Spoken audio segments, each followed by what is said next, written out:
Temperatures, well, mid-20s perhaps, but again, it'll feel just as warm because that humidity building. Again, a tricky night for sleeping into Sunday. Another warm and humid day. Yes, hazy sunshine, but more thunderstorms.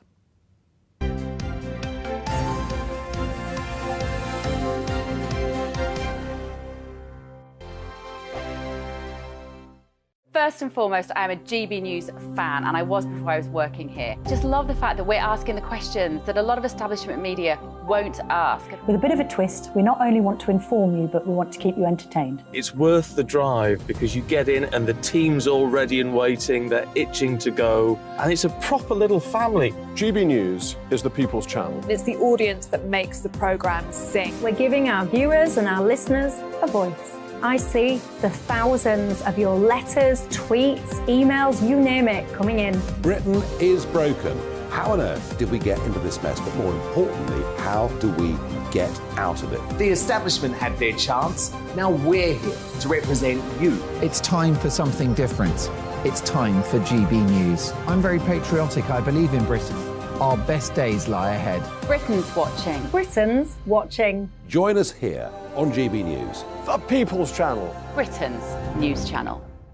Join me, Patrick Christie's, Monday to Friday, 3 till 6. We tackle the day's news agenda like you've never seen before. It's high tempo, high octane, the most controversial topics, and the best guests. You will not be able to take your eyes and ears off it. I'm not afraid to ask the questions that you really want answered. 3 till 6 p.m, Monday to Friday on GB News, the People's Channel, Britain's news channel. I'm Andrew Doyle. Join me at 7 o'clock every Sunday night for Free Speech Nation, the show where I tackle the week's biggest stories in politics and current affairs with the help of my 2 comedian panellists and a variety of special guests. Free Speech Nation, Sunday nights from 7 on GB News, the People's Channel, Britain's news channel. GB News has its own late-night paper preview show, Headliners, where comedians take you through the next day's top news stories. You don't have to bother reading the newspaper, we've got it covered for you. Headliners, every night at 11 p.m, and repeated every morning at 5 a.m. We won't send you to sleep like some of the other paper review shows out there. GB News, the People's Channel, Britain's news channel. Join me, Camilla Tominey, on Sunday mornings from 9:30, taking the politicians to task and breaking out of SW1 to see how their decisions are affecting you across the UK. Bursting the Westminster bubble every Sunday morning, only on GB News, the People's Channel. Britain's watching. Every Sunday from 11, join Michael Portillo. There will be topical discussion, looking at the week before and the week to come. So kick back and relax at 11 a.m. on Sundays on GB News with me, Michael Portillo. GB News, the People's Channel, Britain's news channel. What you get for breakfast is something that, if we do our jobs right, you will wake up to news that you didn't know the night before. It's a conversation. It's not just me and Eamon. We want to get to know you, and we want you to get to know us. From 6, it's Breakfast with Eamon and Isabel. Monday to Thursdays on GB News, Britain's news channel. Hi, I'm Dan Wootton. You can watch me live on GB News Monday to Thursday from 9 p.m. And did you know that you can also watch and listen live on our website, gbnews.com. You'll always be up to date on the latest breaking news, as well as enjoying the best stories, opinions and shows. You can even join the debate under our live player as you're watching. So head straight to gbnews.com on TV, radio and online. GB News, Britain's news channel.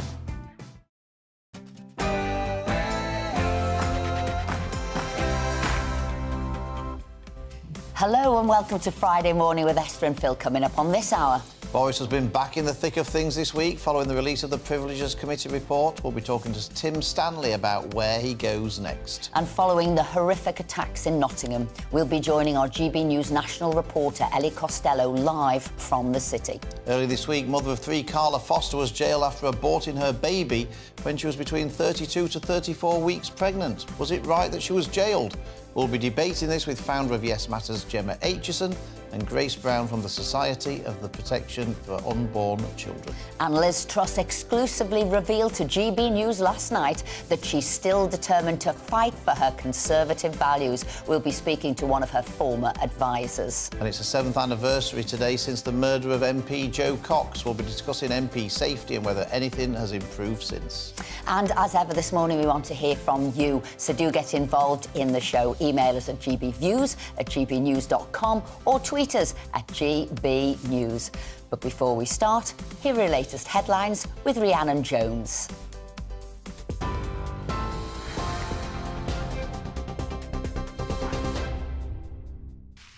Thank you, Esther. Good morning. It's 1 minute past 10. Your top stories from the GB newsroom.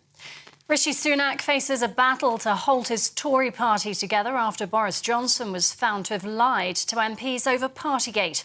A debate and vote on the Privileges Committee report published yesterday will take place in the Commons on Monday, with some Tory MPs uncertain about what to do. Mr Johnson, who's branded the report deranged, remains popular with many of his party members, and his most loyal supporters are expected to vote against it. Number 10 hasn't yet said if the Prime Minister will attend the vote, but Shadow Women and Equality Secretary Annalise Dodds says the Prime Minister needs to stand up to Mr Johnson. I think its findings are damning, and they really indicate that Boris Johnson was a lawbreaker, but also that he was a liar, that he misled Parliament.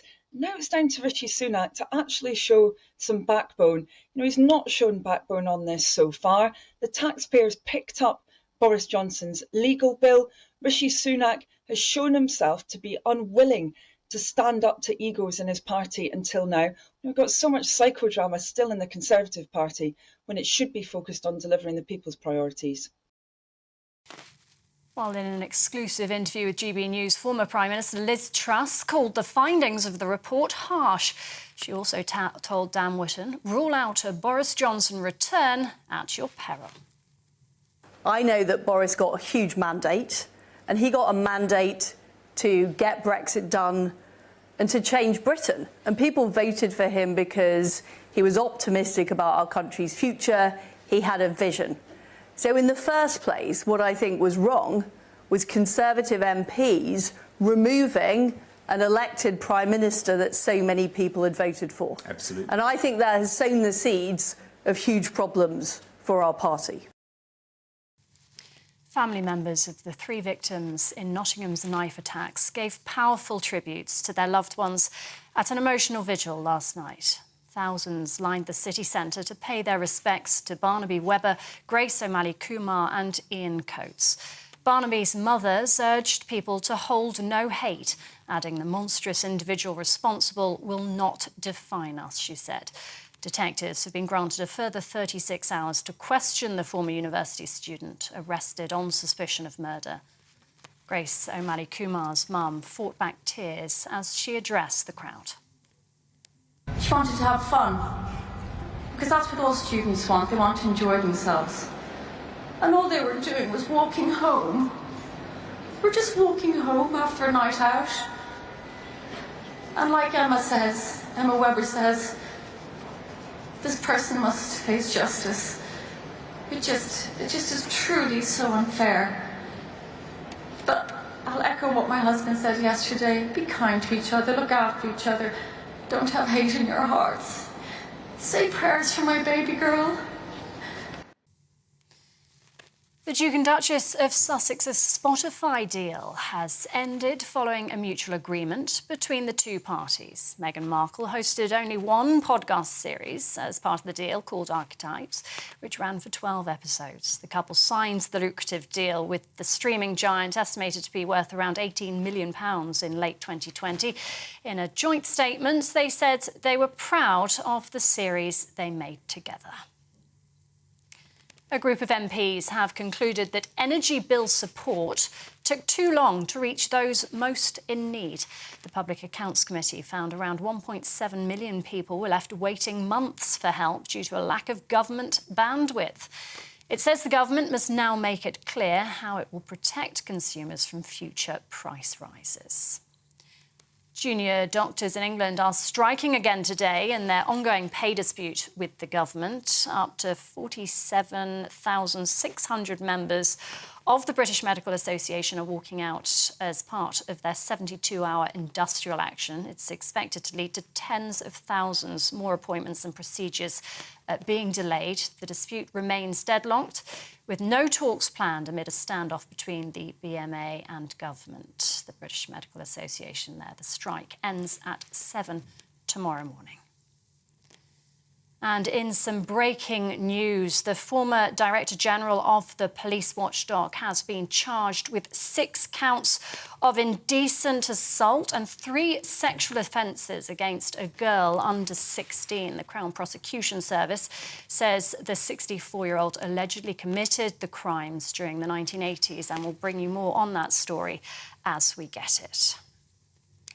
And finally, a new dinosaur species has been discovered on the Isle of Wight for the first time in 142 years. Belonging to a group of plant-eating dinosaurs known as Ankylosaurus, its remains are found on the island's fossil site dating back between 66 and 145 million years. The new species, named Vectipelta barretti, is the second armoured dinosaur to be found on the Isle of Wight. My sons will love that. This is GB News. We'll bring you more as we get it. Back over to Esther and Philip now, though.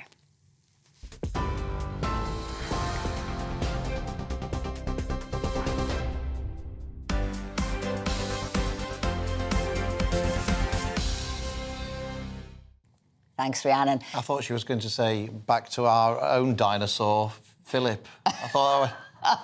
I could feel it coming, and then she didn't do it. I thought it was very kind She's of her. way too polite, but I could have said it. I'm not as polite. No, cuddly teddy bear. Back to our cuddly teddy bear, Philip.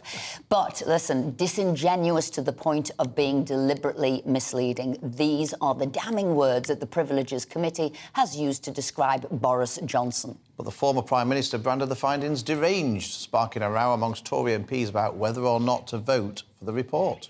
To pull apart what this all means, we're joined now by Tim Stanley, columnist at the Daily Telegraph. So the vote is on Monday on that Privileges Committee report on Boris Johnson. If you were a Conservative MP, Tim, what would you be doing on Monday? How would you vote? I would be doing what most Conservative MPs would probably do, which is I'd be washing my hair. So the whip, it's only a one-line whip, I believe, so you don't have to turn up to vote, and I think many MPs will choose to avoid it, which means that my prediction is the vote will go against Boris Johnson, but it'll do so largely on the basis of opposition votes, with some Tory support, and there'll be a hardcore of Tory MPs who might turn out to oppose it. But I think a significant number of Tory MPs are going to have to give someone a lift that afternoon. There's going to be something else they have to do. I'd say very insightful, and there'll be lots of chatter on the phone calls over the weekend, and I think you quite will find people doing that. But Tim, there's I suppose there's 2 reasons why you don't vote in these things. One is because you have a principled abstention that you don't want to vote for it, you don't want to vote against it for perfectly reasonable reasons. And there's utter cowardice. It sounded to me as if you were arguing for the utter cowardice route there. Is there any sort of logical reason why you would vote against the report, or why you would abstain in the report on the report, or would it just be because of sheer cowardice? Oh yeah, if I were an MP, I'm sorry, I should clarify, I wouldn't do this just out of cowardice, although I would be a coward too, but I'd be doing it also because there is a principled sense of ambiguity about the outcome of the Privileges Committee report, which might sound contradictory, but I think there is room to justify that, which is that it was a witch hunt, but Boris Johnson was also guilty of some witchcraft. And if you feel that the committee had a point, should have sanctioned him, perhaps should have done it for 10 days, but instead the committee report says he should be sanctioned for 90 days, it threw a strop about what he had said about the committee. Plus, it tried to throw in this additional prefect-like punishment of he'll effectively be banned from the estate. Well, not quite banned, but he'll have his former MP's pass removed, which means that if he ever wants to go into the House of Commons again, he'll have to queue up behind 2 miles of school children trying to get in as well.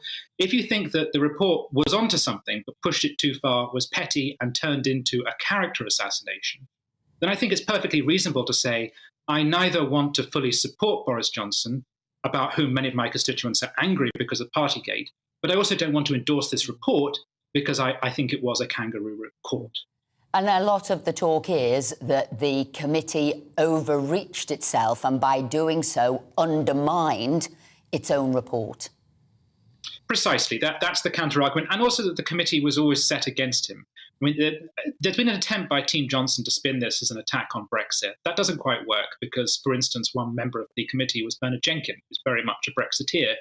I don't think it was about that. I think it was a correction to the system. I think there's no coincidence that right now, as Boris Johnson's being pushed out of Parliament, Donald Trump is being indicted, and Jeremy Corbyn is being slowly pushed out of representing North Islington in Parliament. All three men are examples of populism, and all three of them tested the system. And you can either see this as the system pushing back against them, so it's a conspiracy to remove them, or they're the kind of people who, in testing the system, perhaps walked into some traps or broke some rules. And they're paying the price for that. So that's the way I see it. I think this is about the political system rebooting itself and kicking out some of the troublemakers. Tim, in terms of the committee, I mean, in America, before they start a trial for for murder, they sort of interview the jury to try and work out whether or not they've got a predisposition towards the death penalty or not, and they try and sort of find 12 people who don't have an opinion about it. What was supposed to happen with the Privileges Committee in the House of Commons? I mean, if you were trying to look for 7 MPs who'd never made any comment about Boris Johnson, I suspect that might have been very difficult to do. So, by definition, you were going to have people on the committee who were had either expressed support for him or opposition to him. You were never going to find 7 MPs who'd never had an opinion about him, surely. That's surely an impossible task. No, I think you're absolutely right. The principle is that you should be judged by your peers, but the problem in Parliament is that your peers very often hate you, and they're there to try to get you out. They want to get you out at the next election. Or they're people within your own party who resent you because of, in the case of Boris Johnson, his charisma and his ability to reach to the public. So in that sense, to trial someone by a committee like that, it was almost inevitable you'd end up with this verdict. Having said that, though, Boris Johnson is a uniquely controversial figure who's disliked even within his own party. So as the vote, I suspect, on Monday will show, he can't even rely upon partisan support. But I just want to add that there's a tendency and a trend within Parliament in the last few years to try to define who should and should not be allowed to sit in it. There was a move, for instance, to make it impossible to sit in it if you had, quote-unquote, far-right views. So there's this effort to try to define what is the ideal MP. And that's not the point. If the public want to elect, I don't know, a blind dog to Parliament, that's the public's business. It's up to them. And ultimately, it should be the judgment of the public whether or not someone enters Parliament or stays in it. And efforts, therefore, to kick someone out or to ban them from the estate slightly play against that. Though having said all of that, there was an alternative route for Boris Johnson, which was to accept the outcome of the report, accept the vote in Parliament, and stand again in Uxbridge in a by-election. He chose not to do that. And he would have probably lost, but there's some dignity to putting your reputation up before the voters and asking them, what do you think? And I think it's a pity that he didn't try that. Tim Stanley, thank you very much indeed for your insightful view on what's gone on. Well, we're joined now by Deputy Political Editor Tom Harwood. So this is the shenanigans of what's going on. This is the difficulties, and that vote is happening on Monday, something you cannot shy away from because it is happening, or will there be all those abstentions? Well, you say you cannot shy away from it, but it is, of course, a one-line whip, meaning that members of Parliament, Conservative members of Parliament, if they so choose, could find a convenient excuse in their diaries to perhaps stay away from the House at the time of the vote. I wonder how many of your colleagues will suddenly discover a very important prior engagement that had hitherto been unpublicised, but perhaps comes to the fore. Something that Boris Johnson used to do himself when it was the third runway for Famously, Heathrow. the Heathrow expansion vote, he found himself, was it in Afghanistan or somewhere similar in the Middle East, on crucial Foreign Secretary business. Perhaps there'll be some of that. So he might forgive all those MPs. But perhaps there'll be other MPs who actually say, look, it's not perhaps there'll be a more principled stand of abstention rather than just sort of pretending that they're away, saying, look, I think that Boris Johnson has done things that are wrong, but I think that this conclusion of the committee is particularly vindictive and I want no part in standing it up. 90 days, the second longest suspension of any MP since the Second World War. Some MPs will take that view. Others will say, well, this man was Prime Minister. He's been found by this committee to have lied to the House, in their view, and therefore I'm going to uphold that. These are the decisions that all of your colleagues will be making over the weekend, and no doubt constituency associations and indeed constituents will be feeding into those decisions too. After all, we have been hearing that some of the sort of Boris Johnson loyalists, and there are quite a few of them still amongst the membership of the Conservative Party, that base in the Conservative Party, Boris Johnson is more popular than he is in the country at large. Perhaps that might feed into some of those decisions. And you're spot on. You know, constituents, members of the public obviously speak to us. They're coming forward and saying, do you know what? He's no longer Prime Minister. He's lost that. He's no longer an MP. He's lost that. Maybe can you not find a little bit of kindness to not even have a pass as a former MP would be to go into Parliament?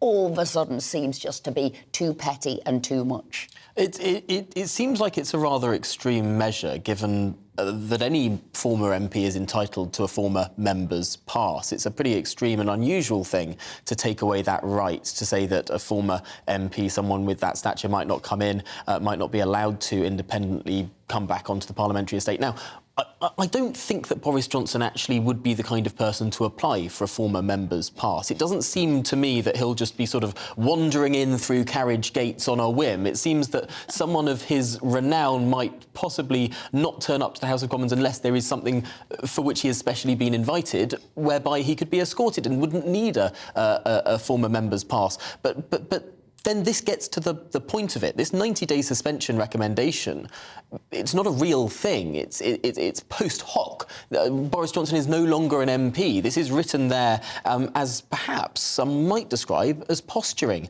And in a similar sense, would Boris Johnson actually use a former member's pass? Would he be just strolling in to sit with his former colleagues on the terrace of the House of Commons just for a chat? I somehow doubt it. I think he might be more likely to be gallivanting around the world, earning quite a lot of money. So again, this looks like it's more about the sort of visuals than the reality. It's a one-line whip because obviously it's a House of Commons matter. It's a free vote. It's not a government motion. So therefore, the government don't expect their MPs to vote in a particular way. I wonder if the other parties are on a three-line whip to turn up to vote for it. I would be very surprised if the Labour Party was not on a three-line whip. They will be making great hay out of the number of MPs. Do they need to be on a three-line whip to come in and vote against this? I don't know if they even need it. It'd be interesting because in most cases they shouldn't be because it isn't party business. It should be. But I would expect that the Labour Party, the Lib Dems, and others have already drawn up their graphic templates where they're going to show on one side the number of Labour MPs who voted to punish Boris Johnson, and on the other side, perhaps the number of Conservative MPs who didn't turn up. And that's why I said you can't hide. You'll see the votes. You'll see the for, against and abstentions. Tom, as always, thank you very much indeed for joining us this morning. Coming up, we'll have the latest from Nottingham following this week's horrific attacks. And after a mother of three was jailed for ending her pregnancy at 32 to 34 weeks, we'll be debating whether it was right for her to go to prison.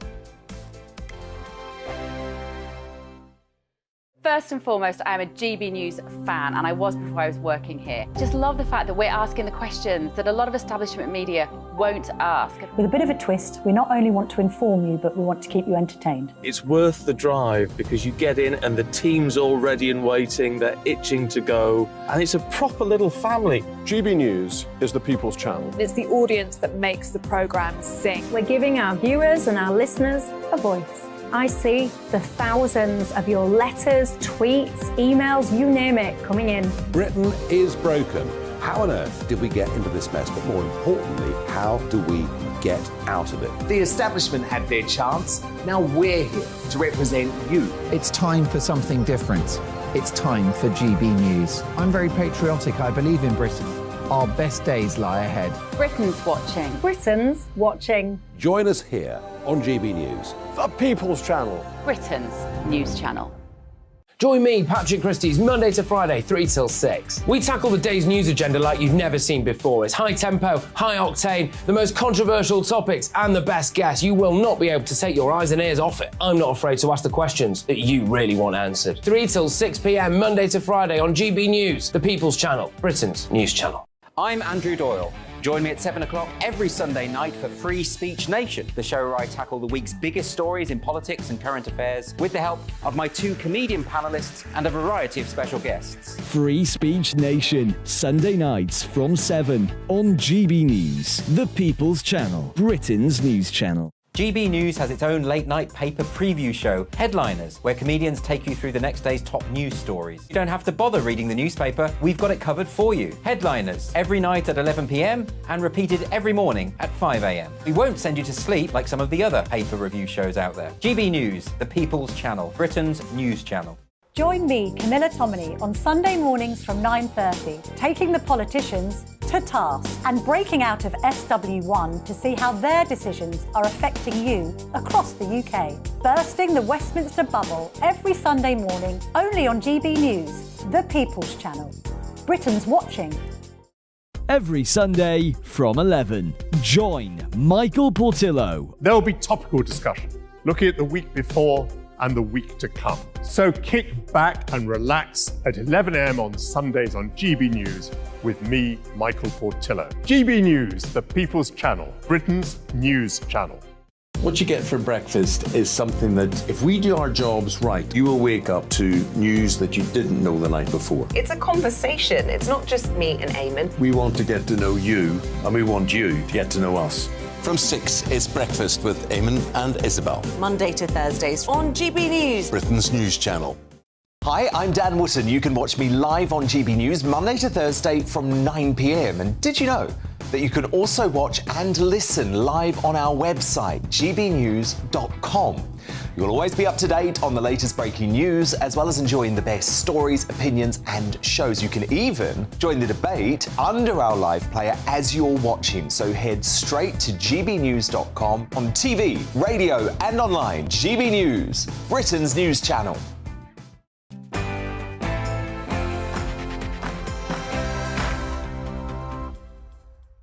Welcome back to Friday Morning with Esther and Phil. It's 10:23. And we've got some views here. Andy says, morning Esther and Phil, talking about Boris there and the Privilege Committee report. Although I thank Boris for getting us through the Brexit impasse, I am no fan of his, but I do think that he's being unfairly treated by the committee. I don't think that history will be kind to him, though, and I'm sure that Starmer is counting his lucky stars that he was not Prime Minister through COVID and the outbreak of the war in Ukraine. And as Phil, this is you, alluded to on Wednesday, and that was with your punchy questions of PMQs, Boris could have and should have done a lot more with his 80-seat majority. John says, Boris got my vote over Brexit. While most MPs try to ignore the biggest democratic vote in history, I would never vote for the Conservative Party without him. Keep your views coming in. We love reading them out.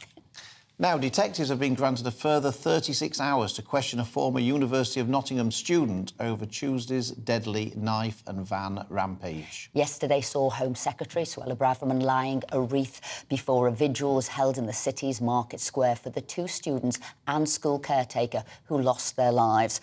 Let's cross now to GB News reporter, national reporter Ellie Costello. Well, good morning to you both. This is a city that's absolutely united in grief, grieving for 2 teenagers, 2 19-year-olds with their whole lives ahead of them, and a school caretaker who was just months away from his retirement dreams. I just want to show you the live pictures of what's going on behind me.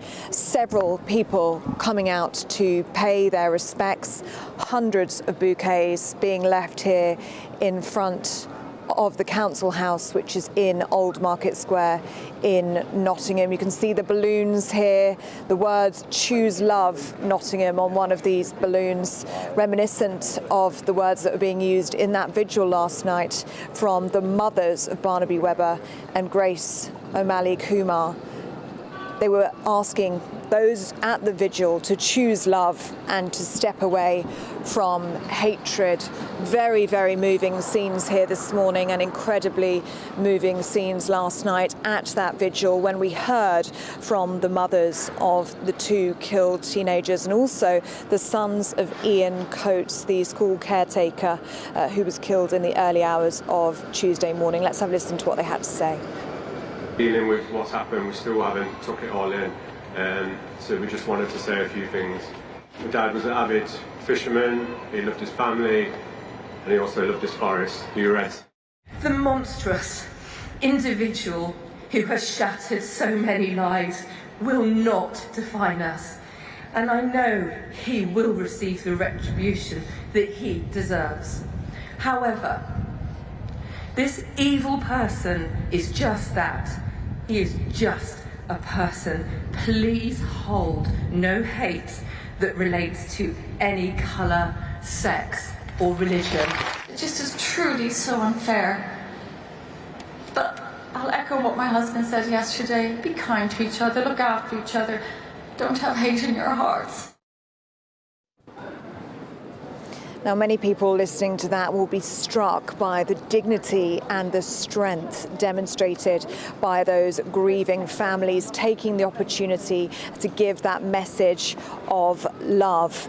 Well, meanwhile, of course, the investigation into exactly what happened in the early hours of Tuesday morning continues. We know that the police have now extended the time that they have to question the suspect who is being held on suspicion of murder. He can now be held for a total of 96 hours, which means that that questioning will continue today. And we also know that the man being held in custody at the moment is a former student at the University of Nottingham, and it's considered that that isn't connected in any way to the attack on Tuesday morning. But the scenes that you can see behind me here at Old Market Square, they are reflected too at the University of Nottingham, where Grace and Barnaby were students. There's a huge outpouring of grief and love at that university campus today. Many students remarking on what a heartbreaking end of the academic year this has been. I think we've all been struck by the dignity of the families and how the communities come together. So thank you for that, Ellie. Now, earlier this week, a woman was jailed for more than 2 years for having an abortion after the time limit of 24 weeks. Carla Foster, a 44-year-old mother of three, took abortion-inducing drugs when she was between 32 and 34 weeks pregnant. She claimed she felt too embarrassed to see a doctor after becoming pregnant in 2019 and didn't know how far along she was. Join us now to discuss this are Gemma Aitchison, founder of Yes Matters, and Grace Brown, Communications Officer for the Society for the Protection of Unborn Children. Thank you both for joining us. Gemma, if I can perhaps start with you. Carla Foster here, she knowingly and deliberately broke the abortion laws. It's a criminal offence. Surely it's right, therefore, that she was sent to prison for breaking the law, wasn't it? I think it's a lack of consistency when it comes to unborn child protection that I find frustrating. On the same day, there was a man who beat his pregnant girlfriend, punched her multiple times in the stomach on purpose, and he walked away from jail free. So if we're going to claim that we're caring about unborn child protection, there needs to be a consistent response. Otherwise, what's happening is just punishing women rather than actually protecting children. So how do you see this going forward? Do you believe that a woman can terminate a child at any time and there isn't any sort of criminality to it whatsoever? Where do you want that consistency to lie? I think I want the consistency to lie throughout. I mean, I think this has come over very much from America with the Roe v. Wade being taken back. But when we talk about prevention of abortion, we always straight away go to the woman, when actually, if we want to efficiently prevent abortion, then we should be getting vasectomies for all men. But we never talk about that. We never talk about regulating men's bodies. It's always straight away punishing just the potential mother of it. Grace, can I bring you in here? Obviously, people can have an abortion right up to the time of birth if the baby has a disability. So given that, was it really right in this case for the mother concerned to be sent to prison for 28 months? Well, I think that the law is there to deter people from doing wrong, and I think that this tragedy shows that when it comes to abortion, we need a greater oversight of the law, not less. We should always advocate for understanding and compassion. I think it's clear to anyone that there must be profound problems in someone's life to lead to such a tragedy, but ultimately it's for the judge to weigh up the relevant factors to make sure that the right decision is being made. It's not a decision, especially for the pro-abortion lobby, who ultimately attempted to lobby the judge with a letter to influence his decision, which he slammed as inappropriate. I was going to say, Gemma, that was the case. They did try and lobby the judge to say that she shouldn't be sentenced. Did you think that was right? I think lots of groups lobby lots of different people, don't they? I'm not sure they would call themselves pro-abortionists. I think they probably lay themselves as pro-choice. But, you know, that judge, in his professional opinion, he can take on people lobbying him or not. I'm sure he gets lobbied by lots of people. Fathers for Justice, for example, I'm sure lots of judges are lobbied by them. So any professional can take it or leave it, really. Grace, what do you say to people who say, well, look, you know, it's a woman's body, it's about a choice, women's choice, they should have the right to choose what happens to their own body. Do you not have any sympathy at all for that argument? Well, I think that the abortion lobby like to dress abortion up with words like choice, but in this tragic case, baby Lily was between 32 and 34 weeks gestation. You know, that's a fully viable, nearly full-term baby. I think that people in this country are reasonable and they know that it is not okay to kill babies of 8 months gestation. When you speak to women who have had abortions, very often what you find is that it's not about choice, it's actually a lack of choice and a lack of support which push many women towards abortion. So I think we need to stop calling it choice and call it what it is. It's the violent destruction of a human life. Unborn babies deserve better and women deserve better than this. Gemma, on that point, I mean, the law is there at the moment to try and find the balance between the rights of women and the rights of the unborn child, and the time limit set at a period, it's not set by accident, it's set at 24 weeks because it's been judged that's the time when a baby is viable. Do you not think that that's important to protect the rights of that unborn child, that if it was born, would be viable? I think, obviously, medical professionals have got to... There has to be a cut-off point at some point, doesn't there? They have to make a decision on what that is. I suppose what kind of frustrates me is that women don't get pregnant on their own. So if there's going to be consequences, there should be consequences for both Gemma, parents. I guess we're looking at the person who made the decision to have an abortion, and in this case, it was a lady at 32 to 34 weeks, and whether you believe that she should have had a criminal sentence against her.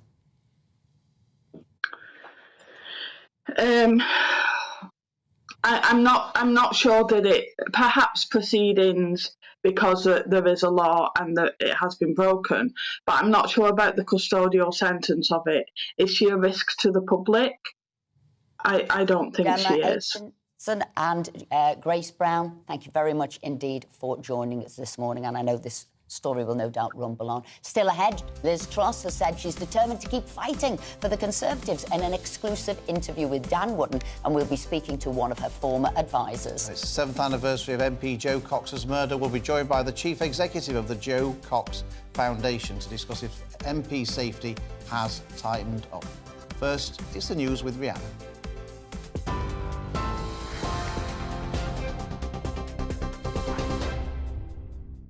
Good morning. It's coming up to 10:35. Your top stories from the GB newsroom.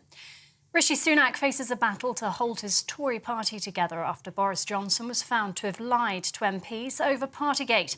A debate and vote on the Privileges Committee report published yesterday will take place in the Commons on Monday, with some Tory MPs uncertain about what to do. Mr Johnson, who's branded the report deranged, remains popular with many of his party members, and his most loyal supporters are expected to vote against it.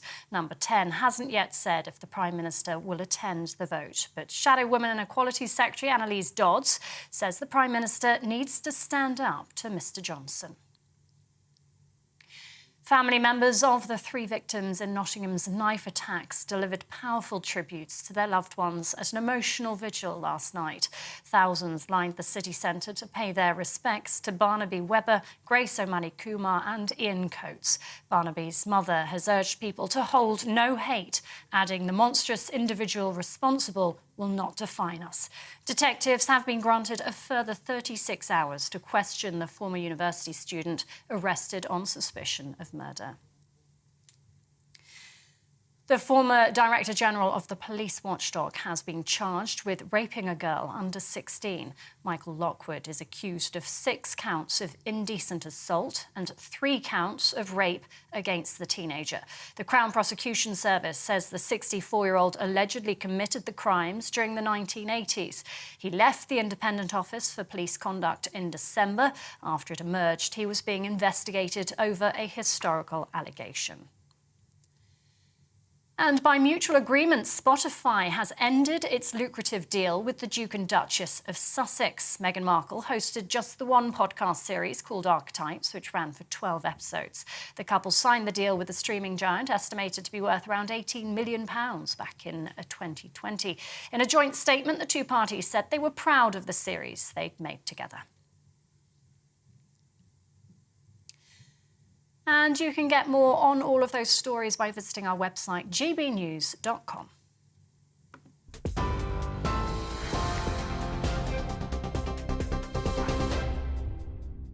Direct Bullion sponsors the Finance Report on GB News for gold and silver investment.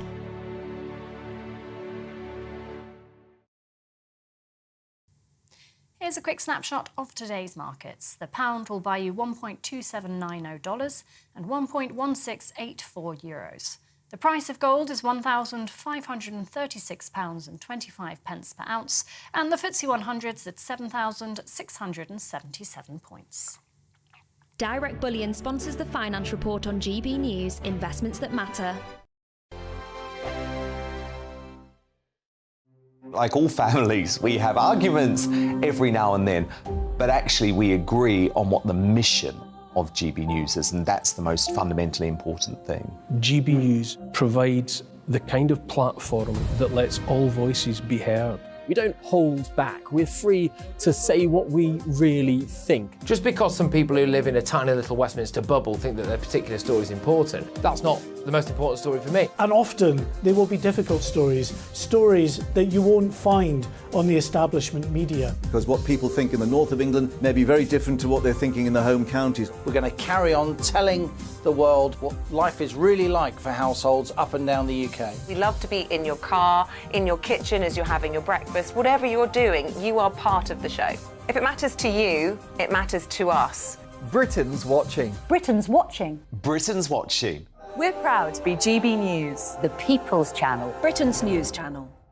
Monday to Thursday, 9 p.m. till 11 p.m. Join me, Dan Wootton. I'll bring you the sharpest takes and hottest debates. Do you not believe in prison? I don't believe in prison. I'm completely stunned. I guarantee you there'll be no spin, no bias, no censorship. I actually was personally quite offended by it.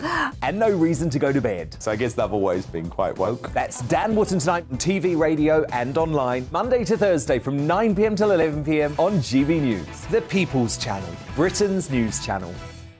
In a world of dull and predictable radio and TV shows. Oh, hi. On Mark Dolan tonight, we've got big guests. We drill into the big stories of the day.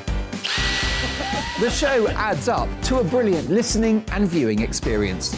Mark Dolan Tonight is the most entertaining current affairs show ever, and that's a fact. That's Mark Dolan tonight, Fridays from 8, Saturday and Sunday from 9. Only on GB News, the People's Channel, Britain's news channel. So Jubes and Kerr, we tackle the issues of the day with real robust debate, both sides of the fence, battling it out with me in the middle with my forthright opinions and views. And often really interesting things happen because you start with a position and then by the end of the debate you find actually, well, I might not have thought about that one. What we need in this country is 2 new political parties. You should maybe think about doing a 2024 calendar. I'm Michelle Dewberry and I'm keeping you company right through until 7 o'clock this evening. GB News, the People's Channel, Britain's watching. Westminster is going around in ever-decreasing circles, followed by the media. Britain is broken. How on earth did we get into this mess? But more importantly, how do we get out of it? Join me at 7 p.m, Mondays to Thursdays on Farage, here on GB News. We will have open, rational debate. We've got to work out how Britain moves forward from this. Join us here on GB News, the People's Channel. Britain is watching. You've probably seen politicians interviewed 1,000 times, but we do it differently. We find out who they really are, we don't shout, we chat, and hopefully we bring a bit of light, not just heat. Did you know Kate Moss? Apparently. Do you have a pair of jeans or a pair of jeans? No, of course I don't. What would I do with them? My friends are like, oh my God, what's she doing now? Join me every Sunday at 6 for Gloria Meets, only on GB News, the People's Channel, Britain's news channel.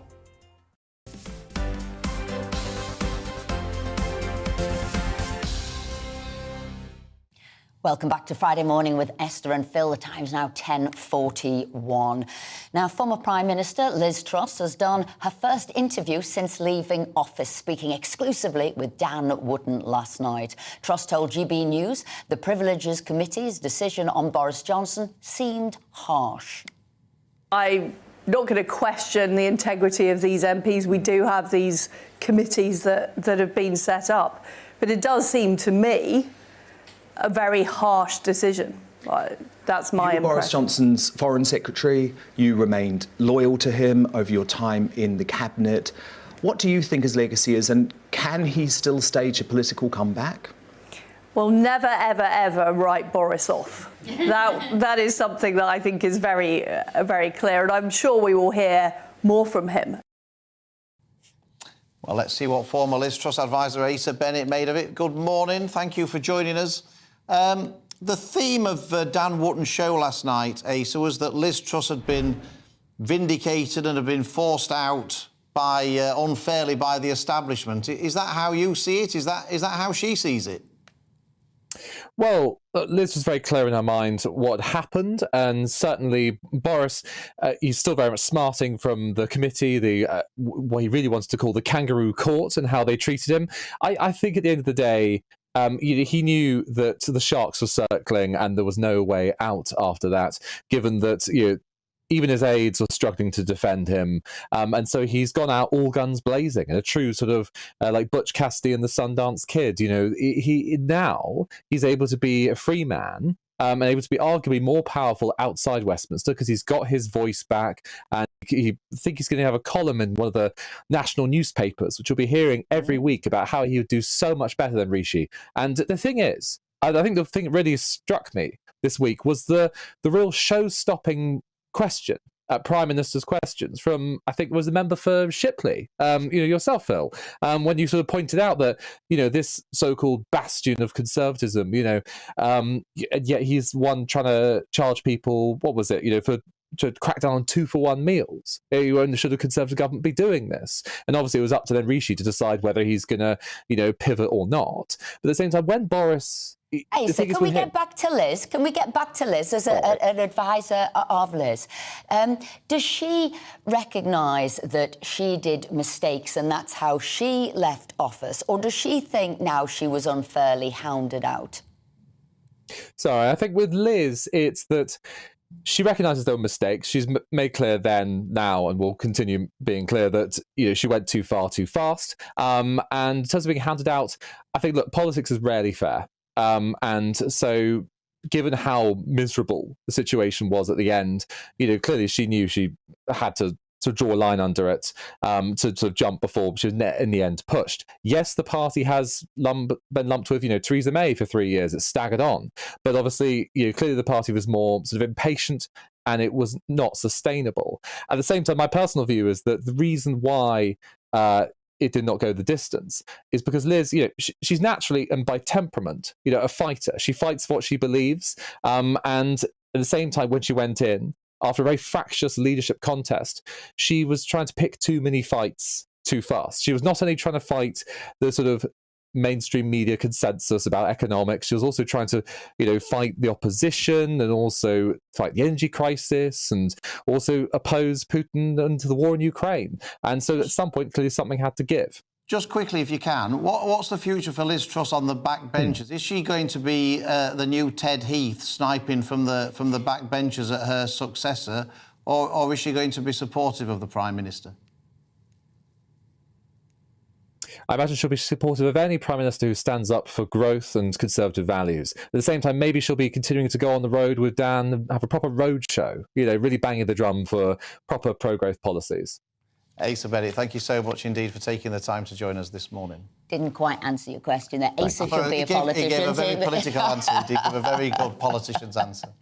So today marks 7 years since the Labour MP Jo Cox was murdered. The MP for Batley and Spen was killed in 2016 by neo-Nazi Thomas Mair in a politically motivated attack during the EU referendum campaign.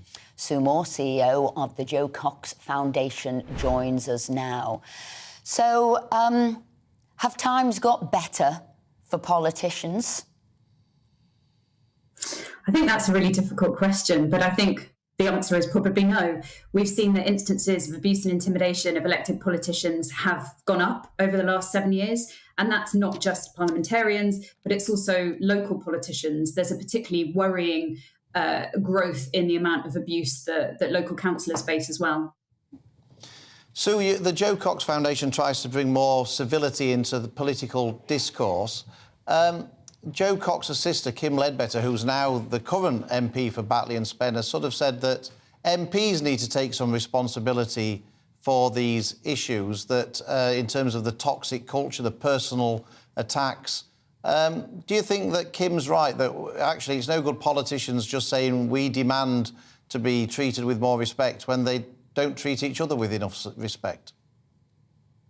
So one of the things that we're doing at the Foundation to try and fix this issue is that we've launched something called the Jo Cox Civility Commission.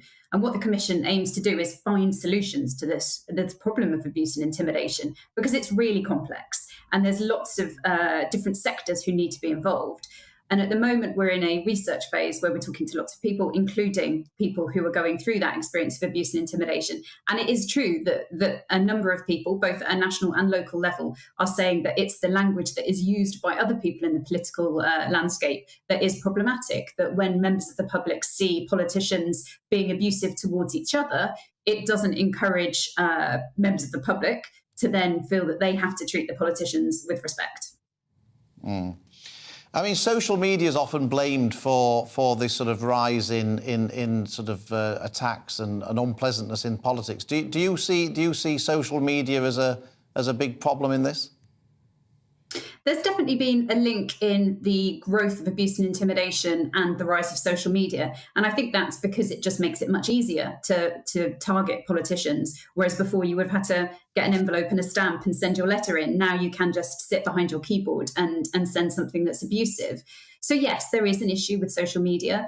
And one of the things that we are likely to recommend from our Civility Commission is more restrictions on and more tools that politicians can use to block that abuse. But as I said, it's a very complex issue, so it's definitely not the only part of the problem.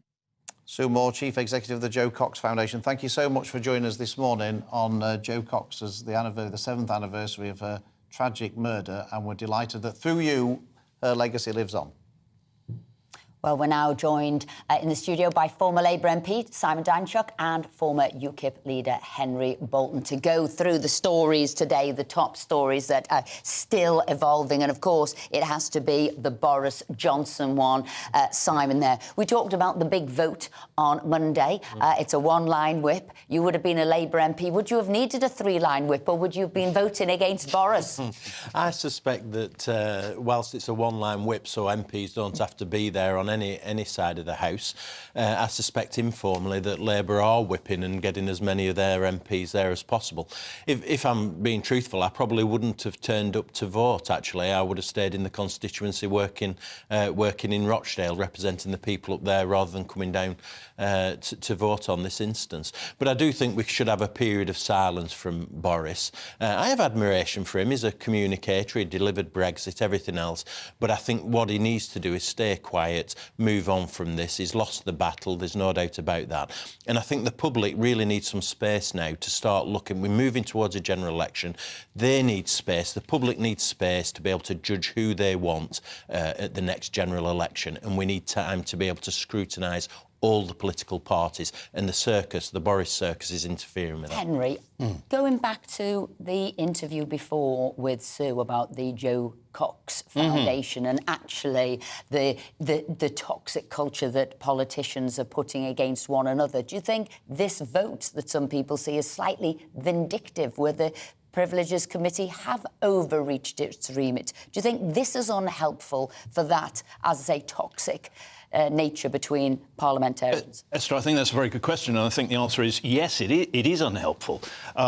The excessive, and I think I haven't spoken to anybody who thinks that the recommendations of the committee have not been over the top, have not been excessive, have not been, to some degree, vindictive or spiteful, or designed to really inflict as much damage on Boris as possible to make it more and more difficult for him possibly to come back.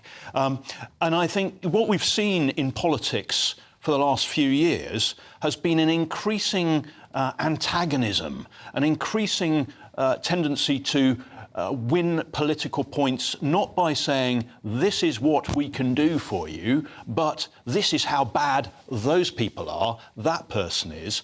And it's about attack-based politics, and that's obviously got a role. But I think that creates more and more polarisation, more and more antagonism, raises emotions, and that, of course, can feed through not only to the political cockpit of Westminster, but also to the public. And, the Joe Cox situation is an example of how unintentionally those antagonisms can actually spill over into violence.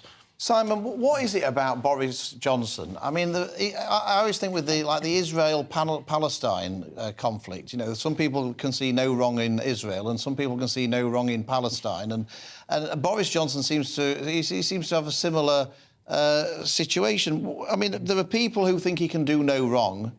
There are people who think he can do no right, and very few in the middle. What is it? I mean, even more so than Margaret Thatcher ever inspired, it seems to me. Yeah. What is it about him that inspires that sort of view? And the reality is more nuanced, isn't it? He does have a whole range of skills and capabilities. He got Brexit done. He's an exceptionally good communicator, particularly in those red wall seats in the north of England. People relate to him, even though he has quite a privileged background. People relate to him, which is interesting. They relate to him more than they would to Keir Starmer.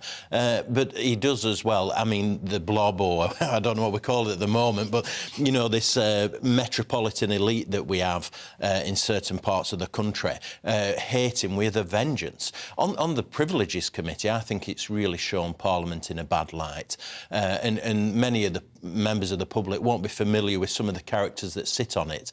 And pomposity reaches new heights with some of the individuals who are on there. And you get real politicians, real MPs who can speak to people, and then you get some rather pompous MPs, if I'm being honest, and a proportion of them are on that committee. Well, one of them was celebrating his wife's birthday party during the pandemic, for sure, and people don't always recognise that. The committee's too small. It should have a broader range of people on it, and I think it's been extreme. As I'm going to bring you in, Henry, about those inconsistencies. Peter says of one of our viewers. It says, well, why was Blair not sanctioned for all of the lies he said about the Iraq war? If Boris deserves 90 days, then Blair should have received a lifetime ban. So the inconsistencies of how people are being treated. Inconsistencies, hypocrisy, people who... let's not just talk about politicians here. Let's talk about some media people. Now, I certainly don't liken myself to Boris or to Liz Truss or anybody like that, but I was removed from the leadership of my party, albeit that some of the justification for that was based on entire lies. For example, that my military career was a fabrication. Well, once that's out there, then it sticks, and it doesn't matter what proof you put in front of people. Some people who want to believe it will believe it, and it snowballs. And I think there are all of these things need to be addressed. And you asked what Boris Johnson, in one of his appeals earlier, and he has character, he has personality, and at the moment, we have a lack of that elsewhere. But I think something else that's needed is the ethos to serve. Now, I'm not saying that Boris necessarily has it, but we have to bring that back. I can see you want to move on. No, I was interested in Fraser Nelson's piece here, and he said, you know what, he's also navel-gazing. If you could have spent more time on actual policies and supporting the country and less time on actually just investigating yourselves, you'd be doing a lot better. Boris did have his 80-seat majority, and I think he could have done a great deal more with that 80-seat majority. And I think it's a great disappointment that he didn't. That's a big problem. Boris is fueling this, though. That's why I say should be some silence from Boris would be welcomed. But we do have this fixation, and Labour encouraged this. We had it over Suella Braverman's speeding points, and we spend an inordinate amount of time on the wrong issues. Exactly. It shouldn't be about the individuals. It should be about the process and the system. Both a bit later. Henry Simon, thank you very much indeed. Coming up, as interest rates continue to rise, we'll be speaking to a mortgage broker to get his advice. Also, we'll be joined by a junior doctor as they continue the third day of strike action, and we'll be heading to Edgbaston for the start of the Ashes.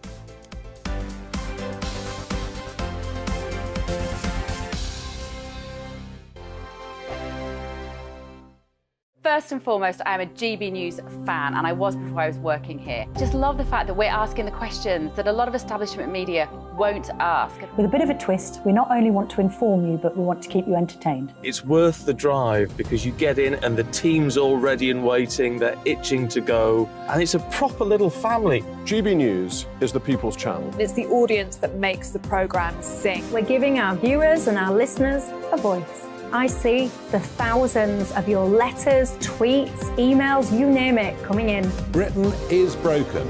How on earth did we get into this mess? But more importantly, how do we get out of it? The establishment had their chance. Now we're here to represent you. It's time for something different. It's time for GB News. I'm very patriotic. I believe in Britain. Our best days lie ahead. Britain's watching. Britain's watching. Join us here on GB News. The People's Channel. Britain's news channel. Join me, Patrick Christie's, Monday to Friday, 3 till 6. We tackle the day's news agenda like you've never seen before. It's high tempo, high octane, the most controversial topics, and the best guests. You will not be able to take your eyes and ears off it. I'm not afraid to ask the questions that you really want answered. 3 till 6 p.m, Monday to Friday on GB News, the People's Channel, Britain's news channel. I'm Andrew Doyle.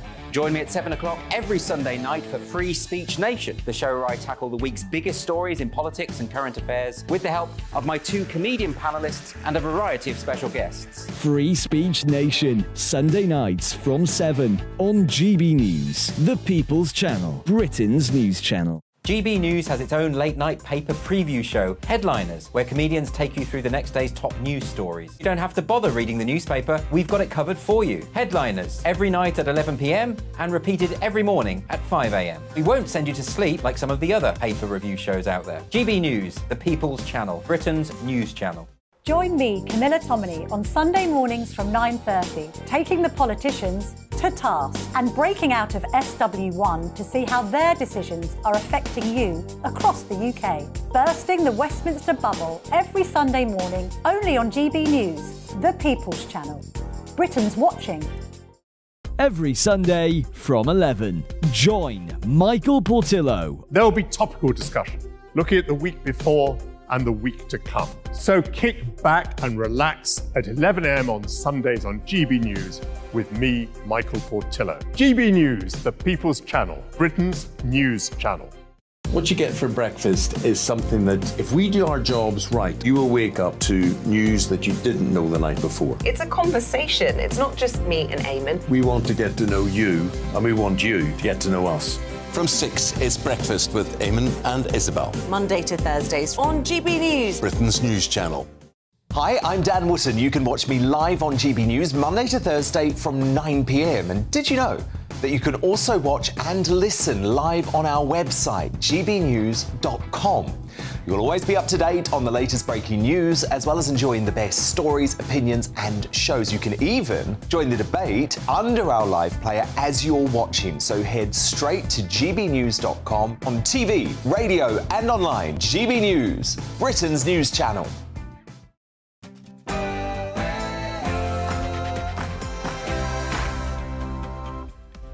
Welcome back to Friday Morning with Esther and Phil. Still to come, we'll be bringing you the latest with the Boris fallout. And as the government still struggles to get on top of the asylum system, we'll hear from GB News Home and Security editor Mark White. And more than 500,000 hospital appointments have been cancelled due to the junior doctor strikes. We'll be joined by one of those striking doctors. Plus, we'll be getting the latest from the Ashes as England take on Australia today in what promises to be a closely fought series. And we'll be hearing the predictions of former England cricketer Paul Nixon. And as ever, we want you to get involved in the show. Email us at gbviews@gbnews.com or tweet us at gbnews. But before that, here's the latest with Rhiannon Jones.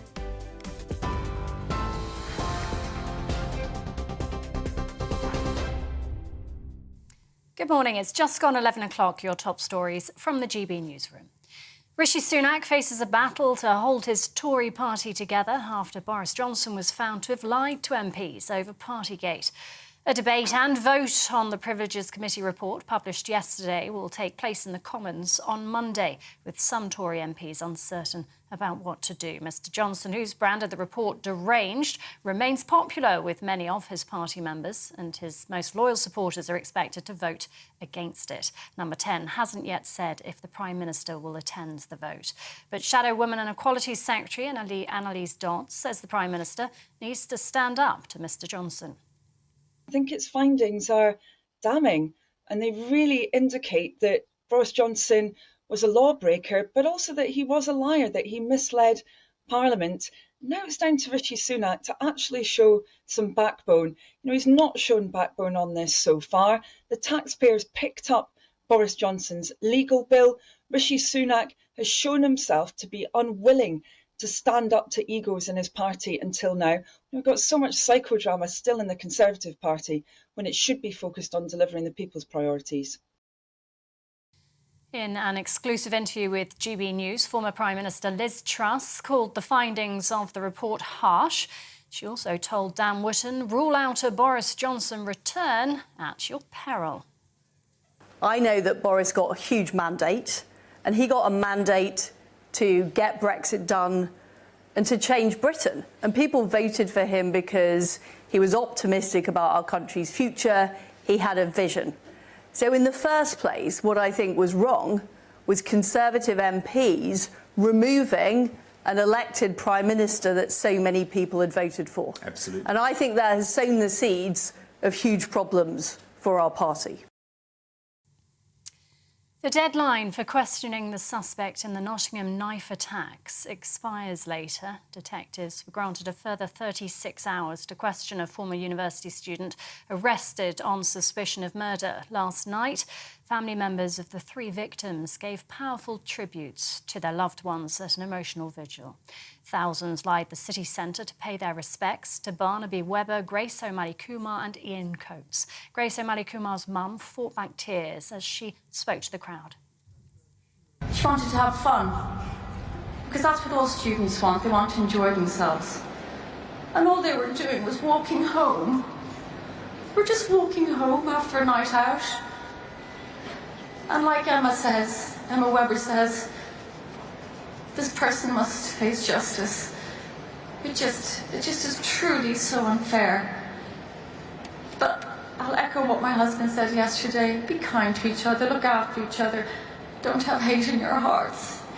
Say prayers for my baby girl. The former Director General of the police watchdog has been charged with raping a girl under 16. Michael Lockwood is accused of 6 counts of indecent assault and 3 counts of rape against the teenager. The Crown Prosecution Service says the 64-year-old allegedly committed the crimes during the 1980s. He left the Independent Office for Police Conduct in December after it emerged he was being investigated over a historical allegation.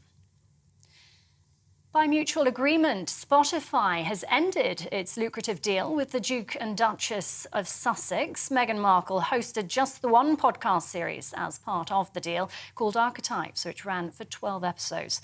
The couple signed the deal with streaming giant, estimated to be worth around £18 million in late 2020. In a joint statement, the two parties said they were proud of the series they had made together. A hose pipe and sprinkler ban is to be introduced in Kent and Sussex from the 26th of June as the heat wave continues. South East Water says it's bringing in the ban amid shortages in the two counties where drinking water has reached record levels this month. Some households in Kent and Sussex have been without water since Monday due to supply issues. Rule breakers could find themselves hit with a £1,000 fine. Be warned. And the fossilised remains of a previously unknown type of dinosaur have been found on the Isle of Wight. It's the first new species of armoured dinosaur to be found on the island since 1865 and belongs to the same plant-eating family, the Ankylosaurus. Named the Vectipelta bureti, it was discovered in rocks dating back between 66 and 145 million years, no less. Very exciting. This is GB News, bringing more as it happens now that it's back over to Esther and Phil.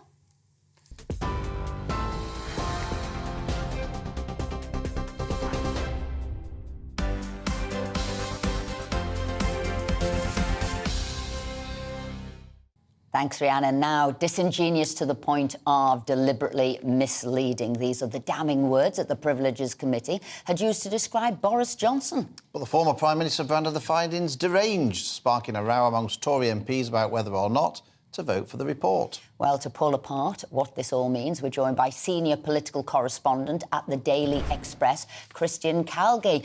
Good morning to you. So many of our viewers are saying they felt Boris has been hounded out, removed by politicians, but put in there by the people. They feel it was sort of vindictive. But as he moves on, as he goes to do something else, it seems that he could be a columnist here. We're not sure, but think he's going to be a columnist, maybe even starting tomorrow for the Daily Mail.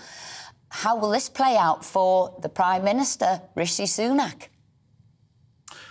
Well, in a way, the conclusion of the Privileges Committee actually frees Boris Johnson up now. You know, the conclusions that we've been guessing for so many months are finally out there. They've been banked.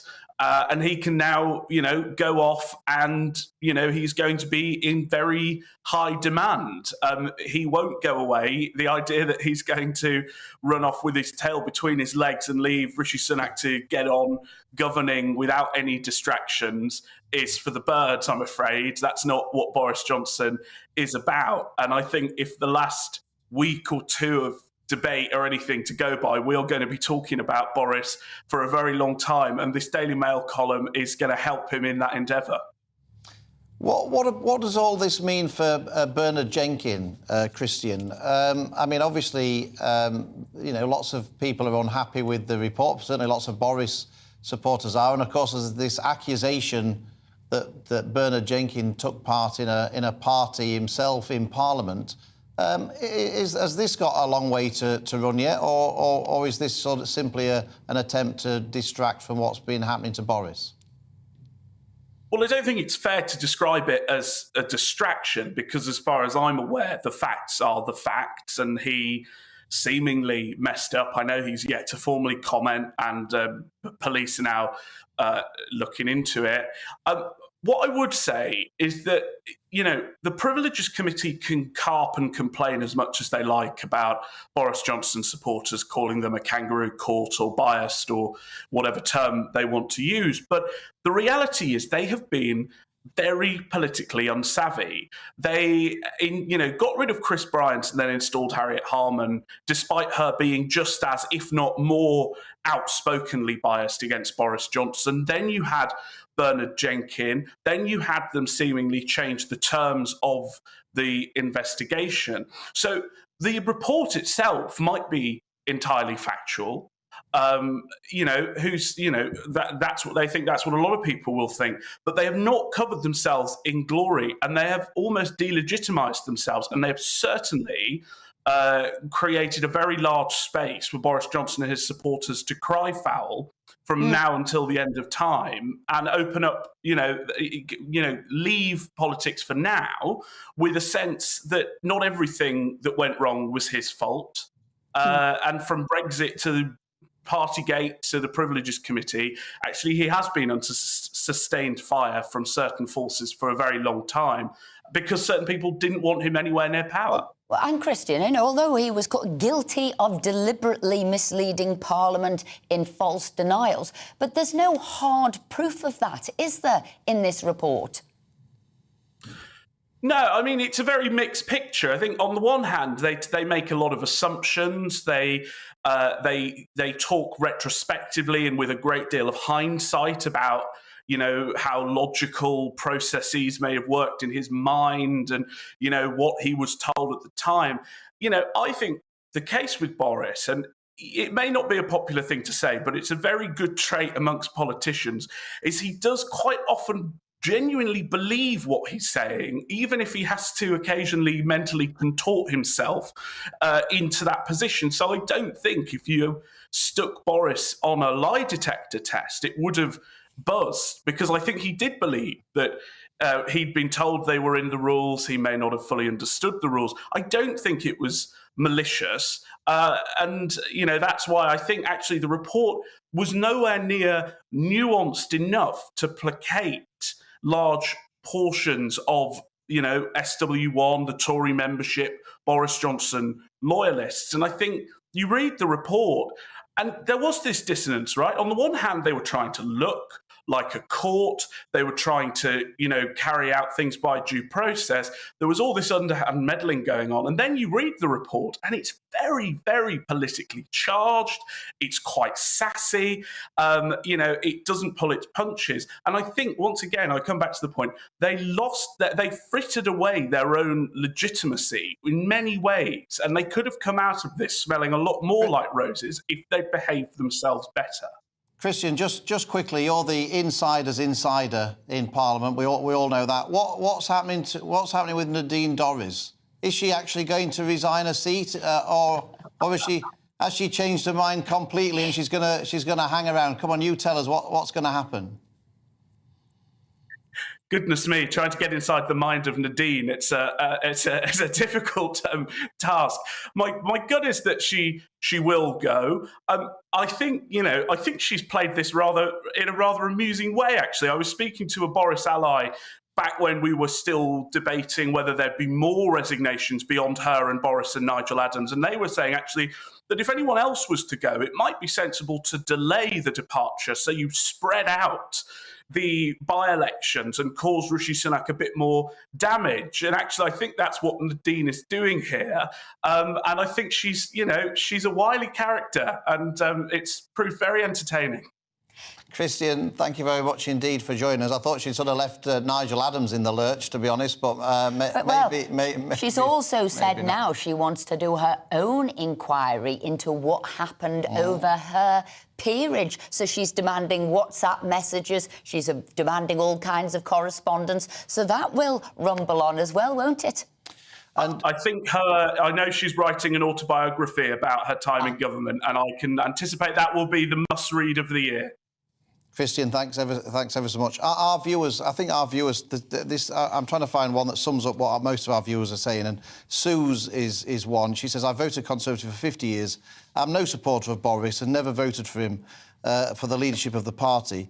But it not only does the PR look bad for this committee, but confirms the bias and vindictiveness against him. And I think lots of people have been using that word, haven't they? That the sanction. And then Richard says, let's get back to this. Boris' workmates supply a cake for his birthday, which he appreciated. Eating cake and wishing someone a happy birthday at work is not a party. It's like giving somebody a card. Keep those views coming in. Now, the government is not on track to achieve the full benefits of its asylum transformation programme. That's according to a new report by the National Audit Office. It's uncertain whether its efforts to clear the backlog of applications are sustainable. It's also come to light the Home Office spent approximately £3.6 billion on asylum support costs in the last financial year, nearly double the amount in the previous year. Well, joining us now to tell us more is our Home and Security Editor, Mark White.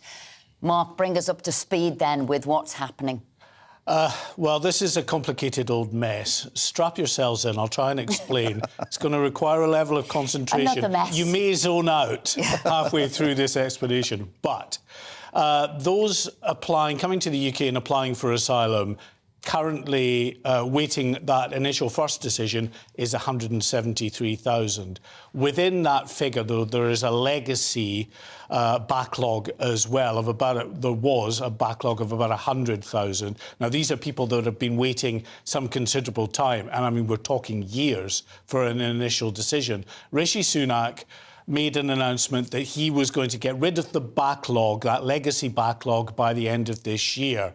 Now, the National Audit Office say he is making some progress, so that legacy backlog, 100,000, is reduced to around about 78,000. However, it's reducing at a rate of about 1,100 decisions a week.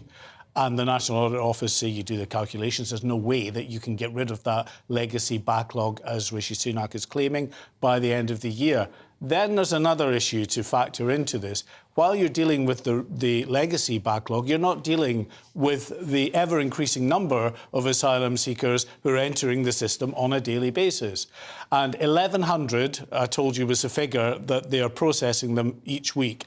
In the last 7 days, and we've not had the best of weather, only 2 days of really good weather, the rest pretty ropey, we've had 1,650 people just crossing the channel. Now, 99.9% of those will go on to claim asylum.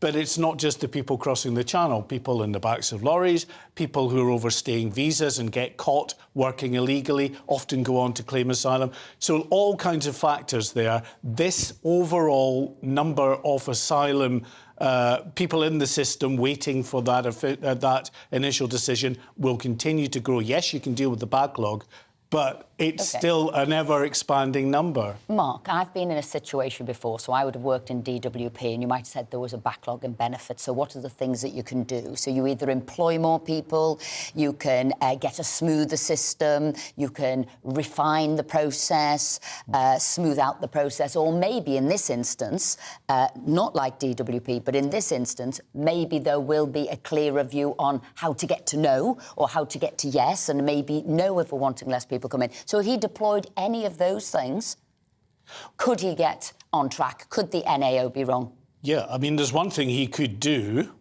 highly controversial, which would get that number down very significantly, which is just to tick the yes box. Well, you're saying the yes box. Our viewers would want to see that you... And that's why I've emphasised the no box rather than the yes box. Well, they are ticking the no box, but then there's an added problem to just the backlog. Those that are being refused asylum, they can't get out of the country because many of them, the people traffickers in this industry of taking people into the country illegally to then claim asylum, tell the migrants who are coming across to throw away your identifying documents. So it's very difficult for the authorities to get a handle on who exactly you are and what country you're from.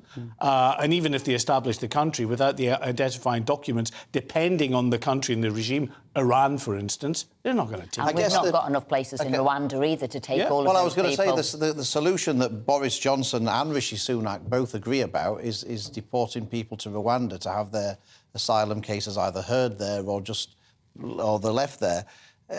Are we any closer to getting that system up and running? Because it's just been held up by the courts for forever, it seems. No, we're not.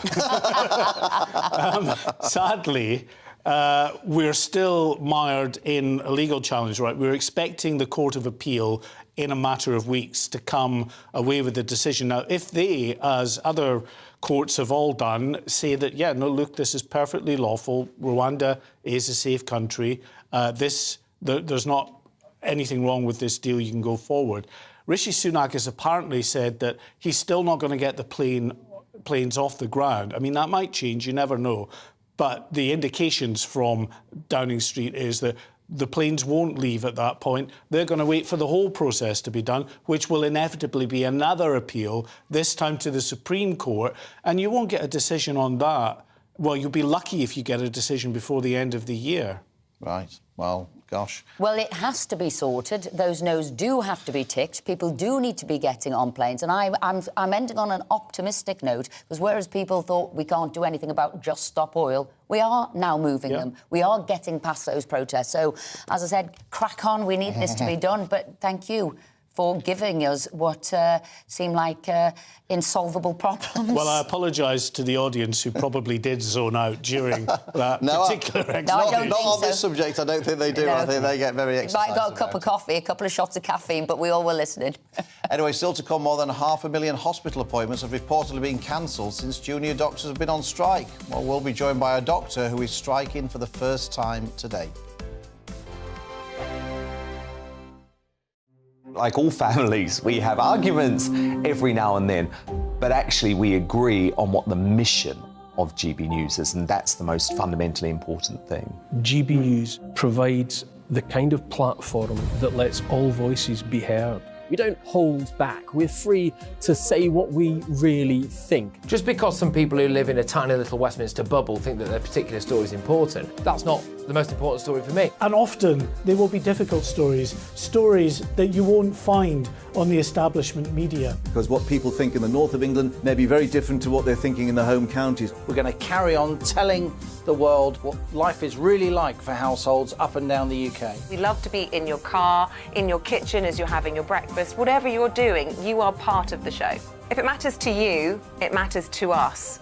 Britain's watching. Britain's watching. Britain's watching. We're proud to be GB News, the People's Channel, Britain's news channel. Monday to Thursday, 9 p.m. till 11 p.m. Join me, Dan Wootton. I'll bring you the sharpest takes and hottest debates. Do you not believe in prisons? I don't believe in prisons. I'm completely stunned. I guarantee you there'll be no spin, no bias, no censorship. I actually was personally quite offended by it. And no reason to go to bed. So I guess they've always been quite woke. That's Dan Wootton tonight on TV, radio and online. Monday to Thursday from 9 p.m. till 11 p.m. on GB News. The People's Channel, Britain's news channel. In a world of dull and predictable radio and TV shows. Oh, hi. On Mark Dolan tonight, we've got big guests. We drill into the big stories of the day.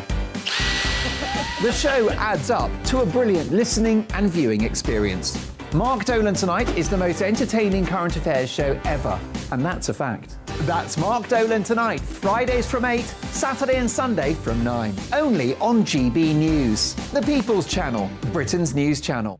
So Jubes and Kerr, we tackle the issues of the day with real robust debate, both sides of the fence, battling it out with me in the middle with my forthright opinions and views, and often really interesting things happen because you start with a position and then by the end of the debate you find actually, well, I might not have thought about that one. What we need in this country is 2 new political parties. You should maybe think about doing a 2024 calendar.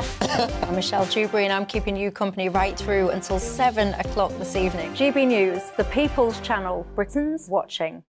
Westminster is going around in ever-decreasing circles, followed by the media. Britain is broken. How on earth did we get into this mess? But more importantly, how do we get out of it? Join me at 7 p.m, Mondays to Thursdays on Farage, here on GB News. We will have open, rational debate. We've got to work out how Britain moves forward from this. Join us here on GB News, the People's Channel. Britain is watching. You've probably seen politicians interviewed 1,000 times, but we do it differently. We find out who they really are, we don't shout, we chat, and hopefully we bring a bit of light, not just heat. Did you know, All Kate sorts Moss? of Apparently. Do you have a pair of jeans or a pair of jeans? No, of course I don't. What would I do with them? My friends are like, oh my God, what's she doing now? Join me every Sunday at 6 for Gloria Meets, only on GB News, the People's Channel, Britain's news channel. Britain's news channel.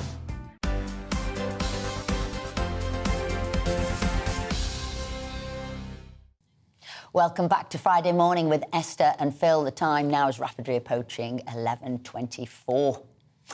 As interest rates continue to rise, HSBC has pulled swathes of its mortgages, leading to uncertainty for UK homeowners. Meanwhile, the European Central Bank has raised its interest rates to their highest level in 22 years as it's upped its inflation predictions. Let's hear now from mortgage advisor Jamie Lennox.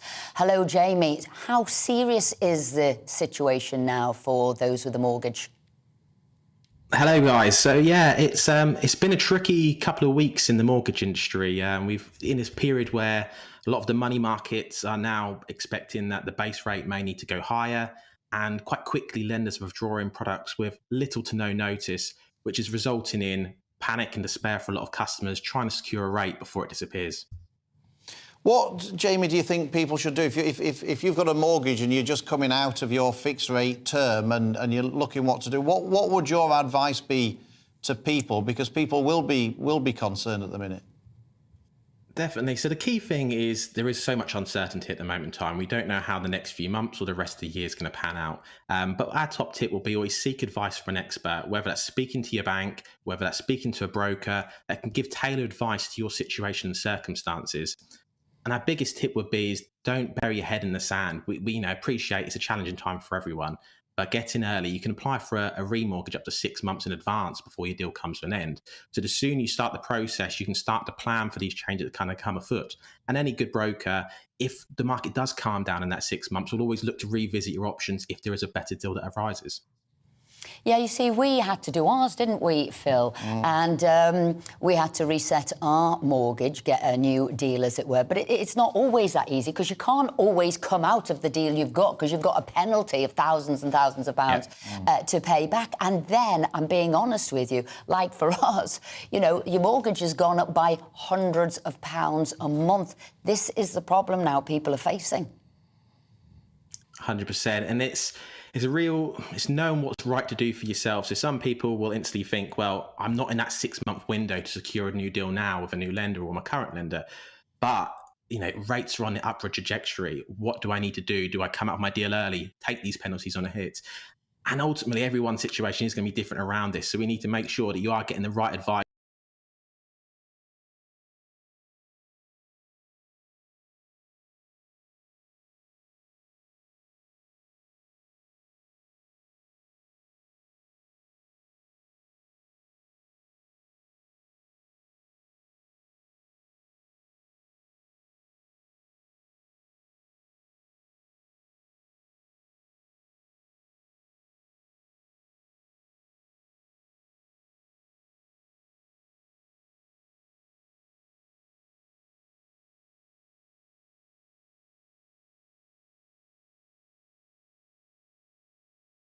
I actually don't think that is the right thing to do, because where does it stop? How much in trajectory does the government need to do just to keep things afloat?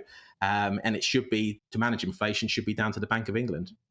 Jamie Lennox, thank you very much indeed. I mean, we've said this before. The Bank of England was behind the curve when it needed to put interest rates up to solve inflation. And now I believe they're behind the curve by continuing to put interest rates up. And I would say the Bank of England should stop putting those interest rates up.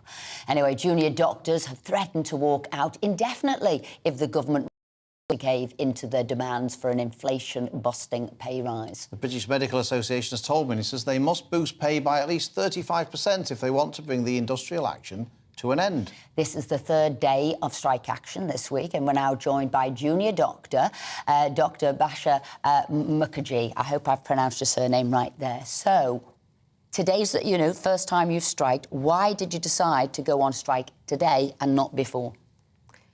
I think, for me personally, it was definitely a matter of ethics and also financial reasons. It's interesting that, the reason we're striking is to get a pay rise. And actually, a lot of us who have not been able to strike has been because we can't afford a day loss of payment, essentially. So that's been kind of one of the main reasons why I haven't been able to strike previously. But also, I think, I mean, you know, it is that, you know, moral conscience thing as well, that you wonder, is this the right thing to do? And I know this is something that a lot of my colleagues have also felt, but ultimately it's a case of, you know, feeling valued and being at work and feeling that you're being, compensated for the hard work that you're putting in, essentially. What would you say to people who say that, look, you know, 35%, asking taxpayers to pay that, people who are struggling themselves, to pay junior doctors 35% extra, that's completely unrealistic. What would you say to that? We wouldn't have come to this number if it hadn't been years and years and years, about 8-9 years of not being compensated for, you know, the cost rises that we face. 10 years ago, junior doctors 10 years ago were paying much less in university fees. Their mortgages were less as well. The affordability was much better. And in comparison, our wages have just not kept up. And we've come to this point because of basically it's been a lag. And it's not a case of suddenly we want a 35% raise. It's just a lag that we're facing. Now, Basha, I'm somebody who'd want to say, how do we get to a solution? Where is the compromise here? And I'm thinking, is it a multi-year settlement? And what are you putting forward? Because, like you say, people say, look, 35% is not going to happen, and it's not going to happen now. But I was looking at things like student fees. If these were wiped out, got rid of student fees, we're looking at it now, so many students don't pay the fees back, and they said, so we'll wipe that out, and maybe there's a commitment by doctors to, if we've trained you, paid all this money for your training, you remain with us for, say, 10 years. If there was a couple of changes, so there could be a 5% increase, we could look at your student fees, but you commit to the UK for the training you've had. Is this a step forward that you, other junior doctors and the BMA would accept?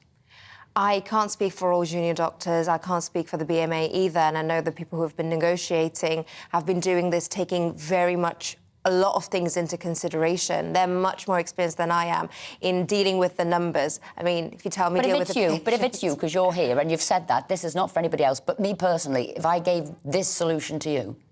If you were asking me personally, I would say any deal is better than no deal. And currently, so far, we've not had much advancement in a deal being settled. So, I mean, that's my personal viewpoint. I can't speak for other doctors. Basha, lots of people say, look, you know, when workers go on strike, the purpose of going on strike is to damage their employer until they sort of come to the senses and reward workers properly. What people say about doctors and people in the NHS is that when you go on strike, you're not damaging your employer. The only people that you're hurting are vulnerable patients who are relying on you for their care. Is it not difficult to justify for people in the NHS to go on strike? Because you're punishing the people who you're not really seeking to punish. Yes, but we're not a charity either. Ultimately, you know, we might as well work for free if it's about that, you know. But would you want to just make us work for free if it came to that? I mean, that's you know, it's not about the number necessarily, but it's about the principle. And ultimately, if you value the doctors in this country and you don't want them to go abroad and go to Australia or down anywhere in New Zealand, which a lot of my colleagues are actually planning to next year. Yeah, but that's not quite the same system as the NHS, is it? It's part private, so of course you're going to get paid more. So maybe you'd prefer a part private system than a full NHS system to pay you more. I can't comment on that. I mean, I can definitely say the NHS is absolutely brilliant in the way that we are continuing to, despite all the adversaries, to actually serve our population. But at the same time, there's definitely been a lot of struggle to maintain the quality of care. And people who say, look, this is the BMA, they're just a left-wing organisation who are really just trying to damage the government for political reasons, what would you say to that? Again, I don't speak for the BMA, and I do not speak... I do not understand enough about politics to talk about that. But I know that what the BMA are trying to do is back up the doctors, and I know that it's taken so many doctors to be a part of this movement. It must mean something. Basha, thank you so much indeed for taking the time to join us this morning. We appreciate it. Thank you very much. Thank you. Now, still ahead, it's the start of the Ashes today. We'll be going live to Edgbaston to sample the atmosphere as England take on Australia. But first, It's the headlines with somebody I know will be following the Ashes very closely indeed. It's Rhiannon.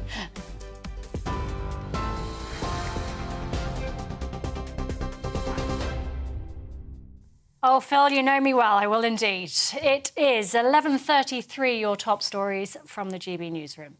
Rishi Sunak faces a battle to hold his Tory party together after Boris Johnson was found to have lied to MPs over partygate. A debate and vote on the Privileges Committee report published yesterday will take place in the Commons on Monday, with some Tory MPs uncertain about what to do. Mr Johnson, who's branded the report deranged, remains popular with many of his party members, and his most loyal supporters are expected to vote against it. Number 10 hasn't yet said if the Prime Minister will attend the vote. Shadow Women and Equality Secretary Annalise Dodds says the Prime Minister needs to stand up to Mr Johnson.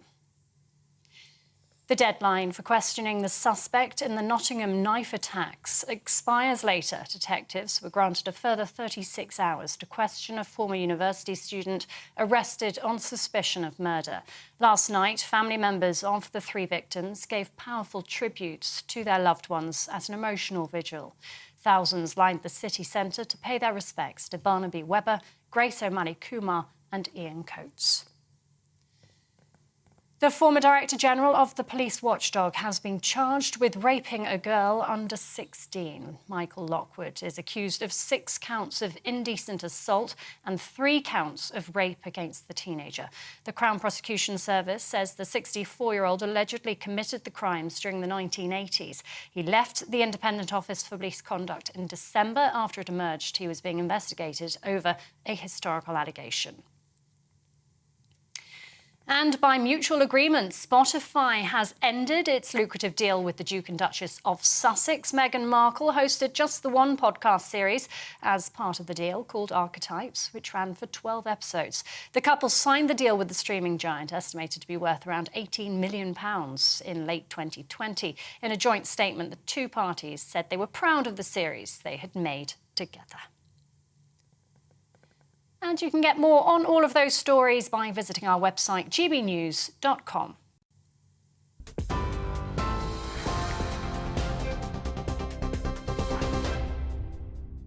Direct Bullion sponsors the Finance Report on GB News for gold and silver investment.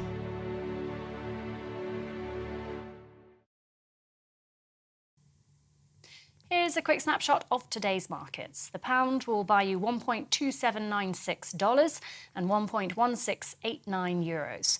The price of gold is £1,535.23 per ounce, and the FTSE 100's at 7,654 points.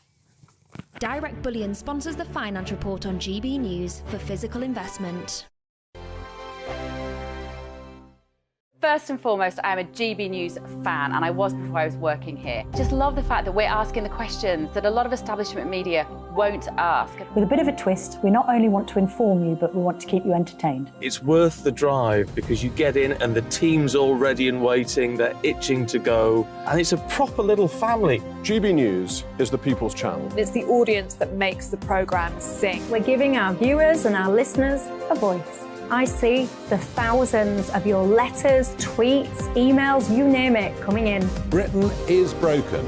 How on earth did we get into this mess? But more importantly, how do we get out of it? The establishment had their chance. Now we're here to represent you. It's time for something different. It's time for GB News. I'm very patriotic. I believe in Britain. Our best days lie ahead. Britain's watching. Britain's watching. Join us here on GB News. The People's Channel. Britain's news channel. Join me, Patrick Christie's Monday to Friday, 3 till 6. We tackle the day's news agenda like you've never seen before. It's high tempo, high octane, the most controversial topics and the best guests. You will not be able to take your eyes and ears off it. I'm not afraid to ask the questions that you really want answered. 3 till 6 p.m, Monday to Friday on GB News, the People's Channel, Britain's news channel. I'm Andrew Doyle. Join me at 7 o'clock every Sunday night for Free Speech Nation, the show where I tackle the week's biggest stories in politics and current affairs with the help of my 2 comedian panellists and a variety of special guests. Free Speech Nation, Sunday nights from 7 on GB News, the People's Channel, Britain's news channel. GB News has its own late-night paper preview show, Headliners, where comedians take you through the next day's top news stories. You don't have to bother reading the newspaper, we've got it covered for you. Headliners, every night at 11 p.m. and repeated every morning at 5 a.m. We won't send you to sleep like some of the other paper review shows out there. GB News, the People's Channel, Britain's news channel. Join me, Camilla Tominey, on Sunday mornings from 9:30, taking the politicians to task and breaking out of SW1 to see how their decisions are affecting you across the UK. Bursting the Westminster bubble every Sunday morning, only on GB News, the People's Channel. Britain's watching. Every Sunday from 11, join Michael Portillo. There will be topical discussion, looking at the week before and the week to come. So kick back and relax at 11 a.m. on Sundays on GB News with me, Michael Portillo. GB News, the People's Channel, Britain's news channel.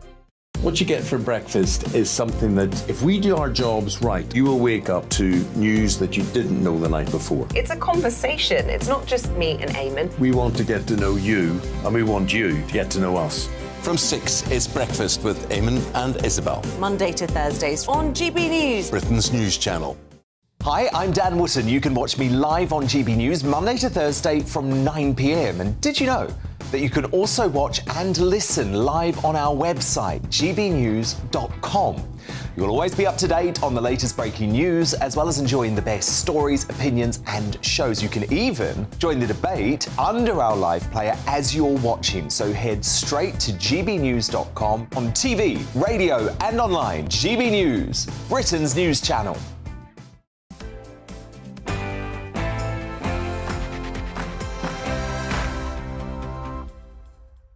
Welcome back to Friday Morning with Esther and Phil. The time now is 11:40.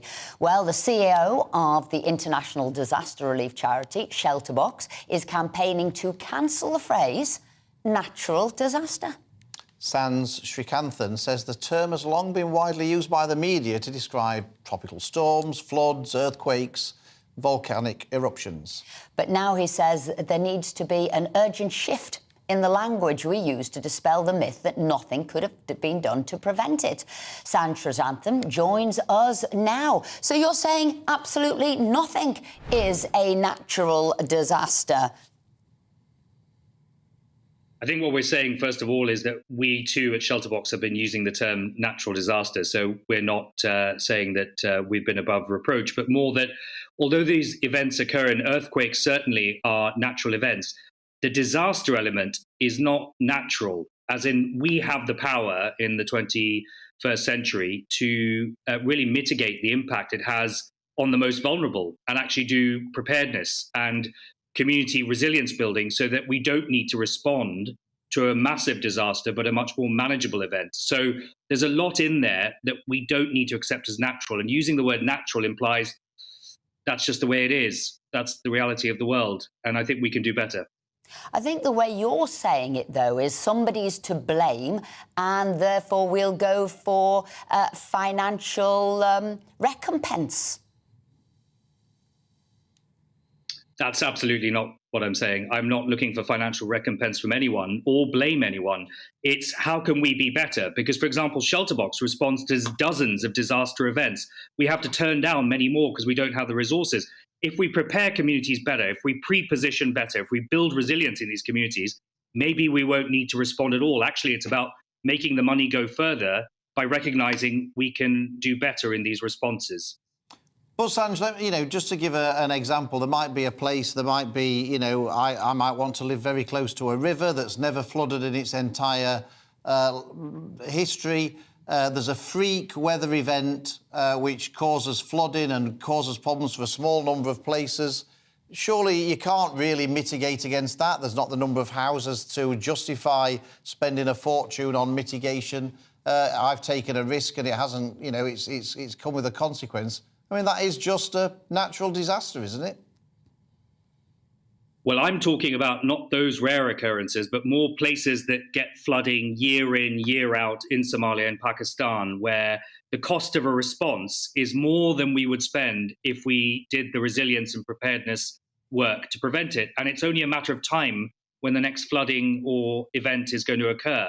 And that's where we can be smarter. And we start by using the right language and saying, it's not natural and inevitable. It's actually something we can do better to prevent.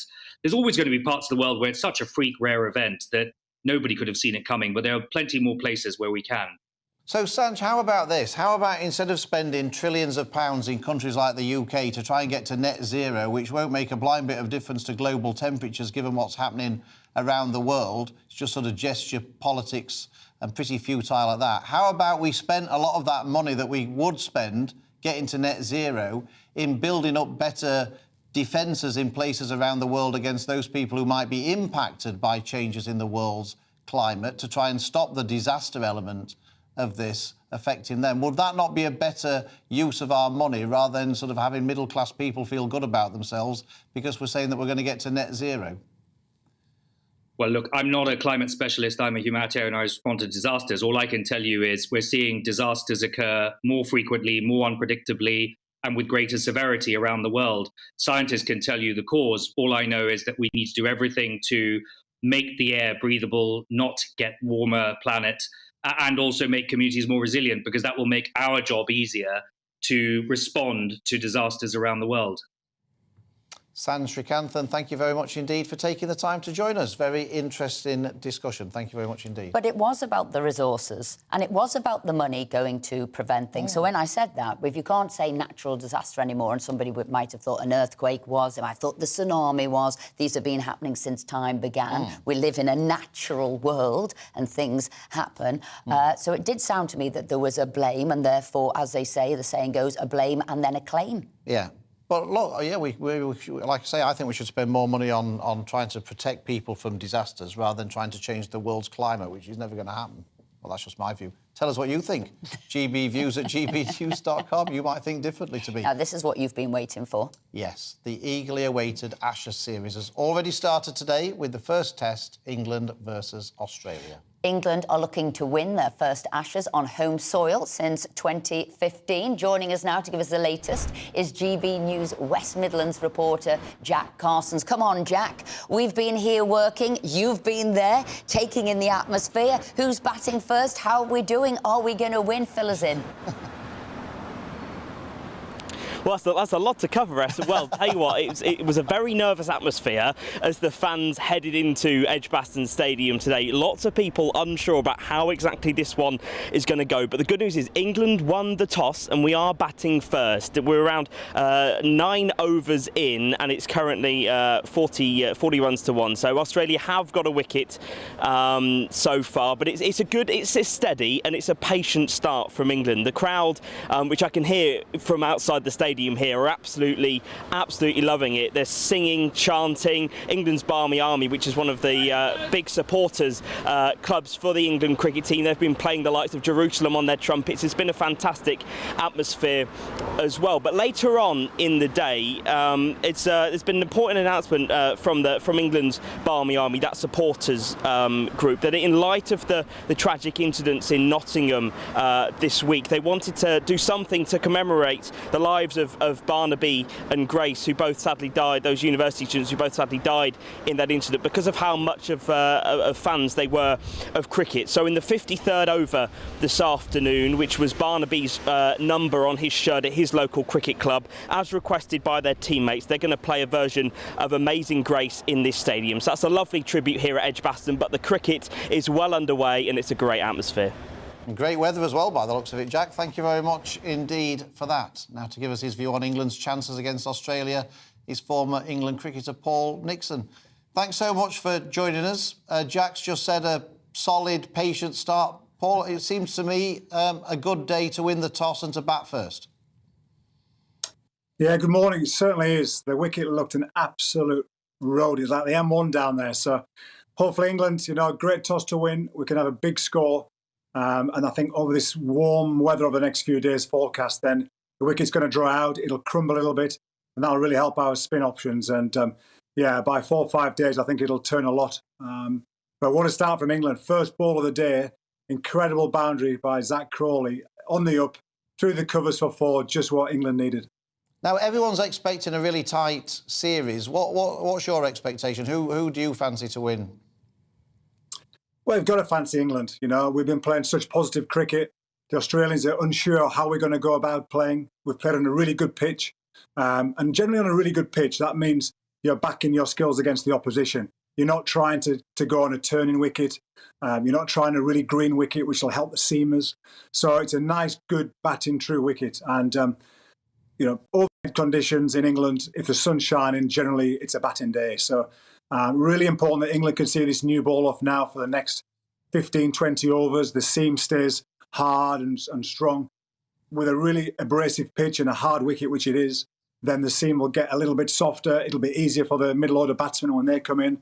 So the openers and the top three have got to do a really good job for the middle order.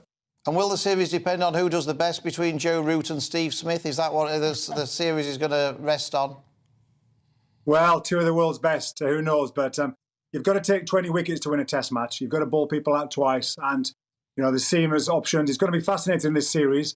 Both teams have got a really good seam attack. But I think whoever, you know, Stuart Broad's not getting any younger.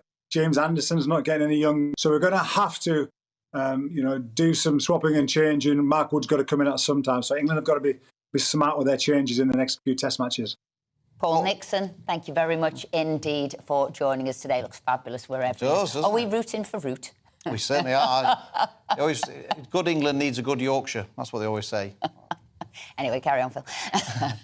We're joined in the studio now by former Labour MP and author Simon Danchuk and former UKIP leader Henry Bolton to go through the stories of the day. Big cricket fan, Henry, are you? No, not particularly. Simon? No, not at all. Well, that destroyed that interview, didn't it? No, Simon's from Lancashire. They don't know anything about cricket over that side of the Pennine, so we can't... So moving on from that. Look, what do you think of this natural disaster and getting rid of the idea natural disaster?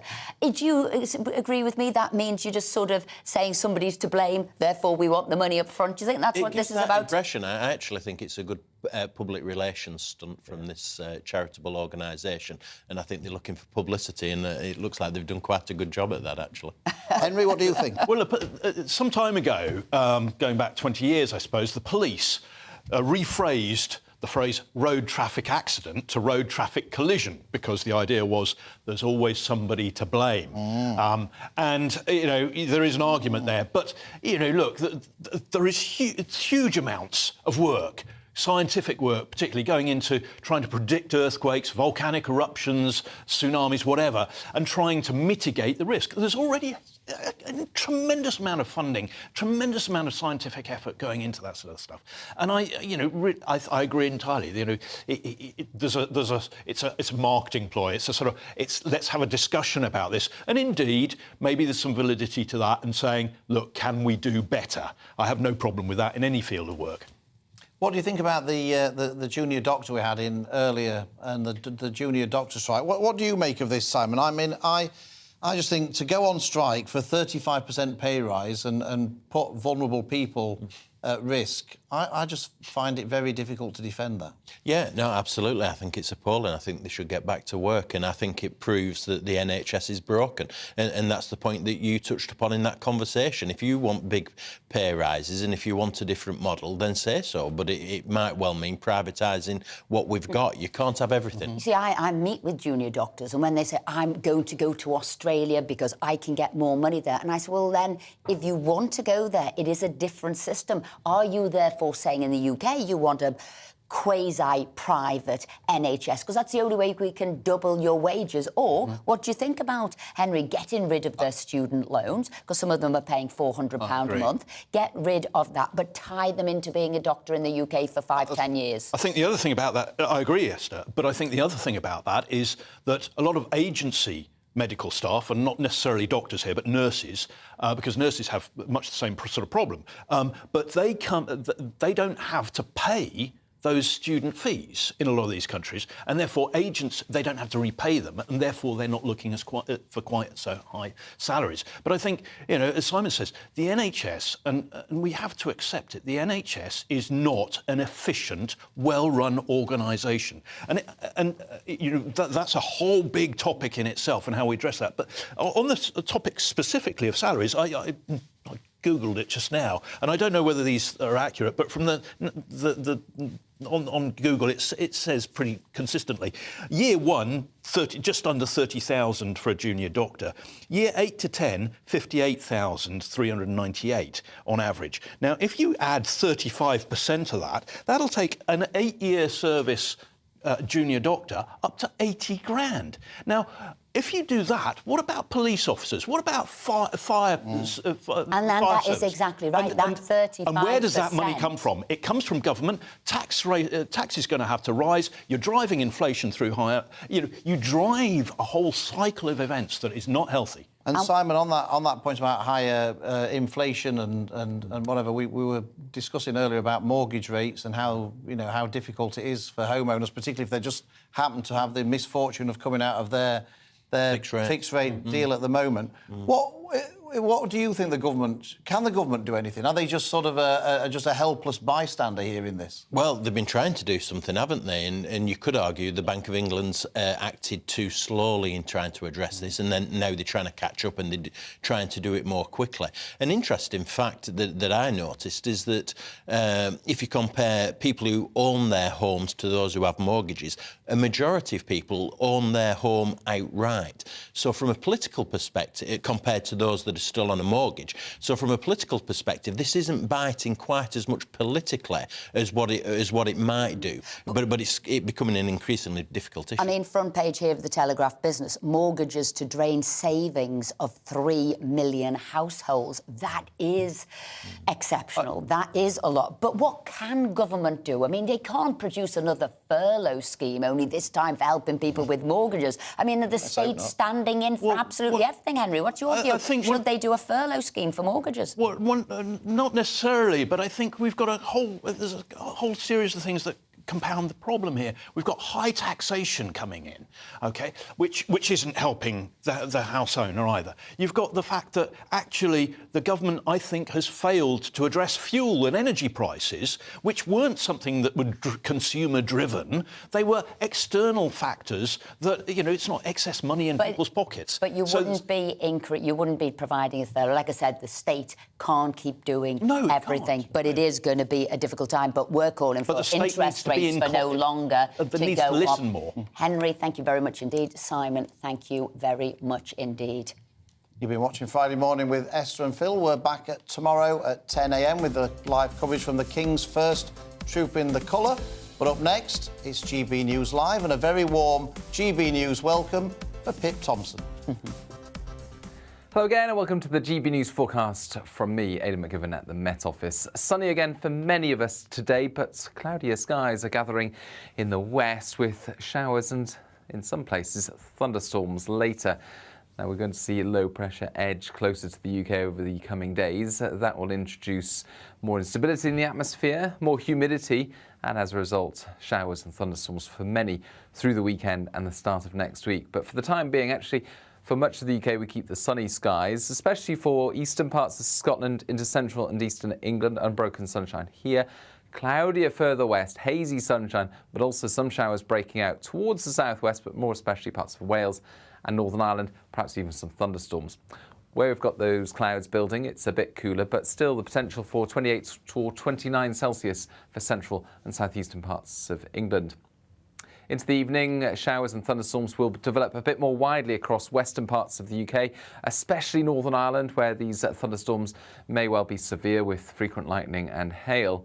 But otherwise, further east with clear skies, temperatures falling into the low double figures. Fresh night here, but much more humid further west where we've got the cloud and those showers and thunderstorms. And we wake up with showers and thunderstorms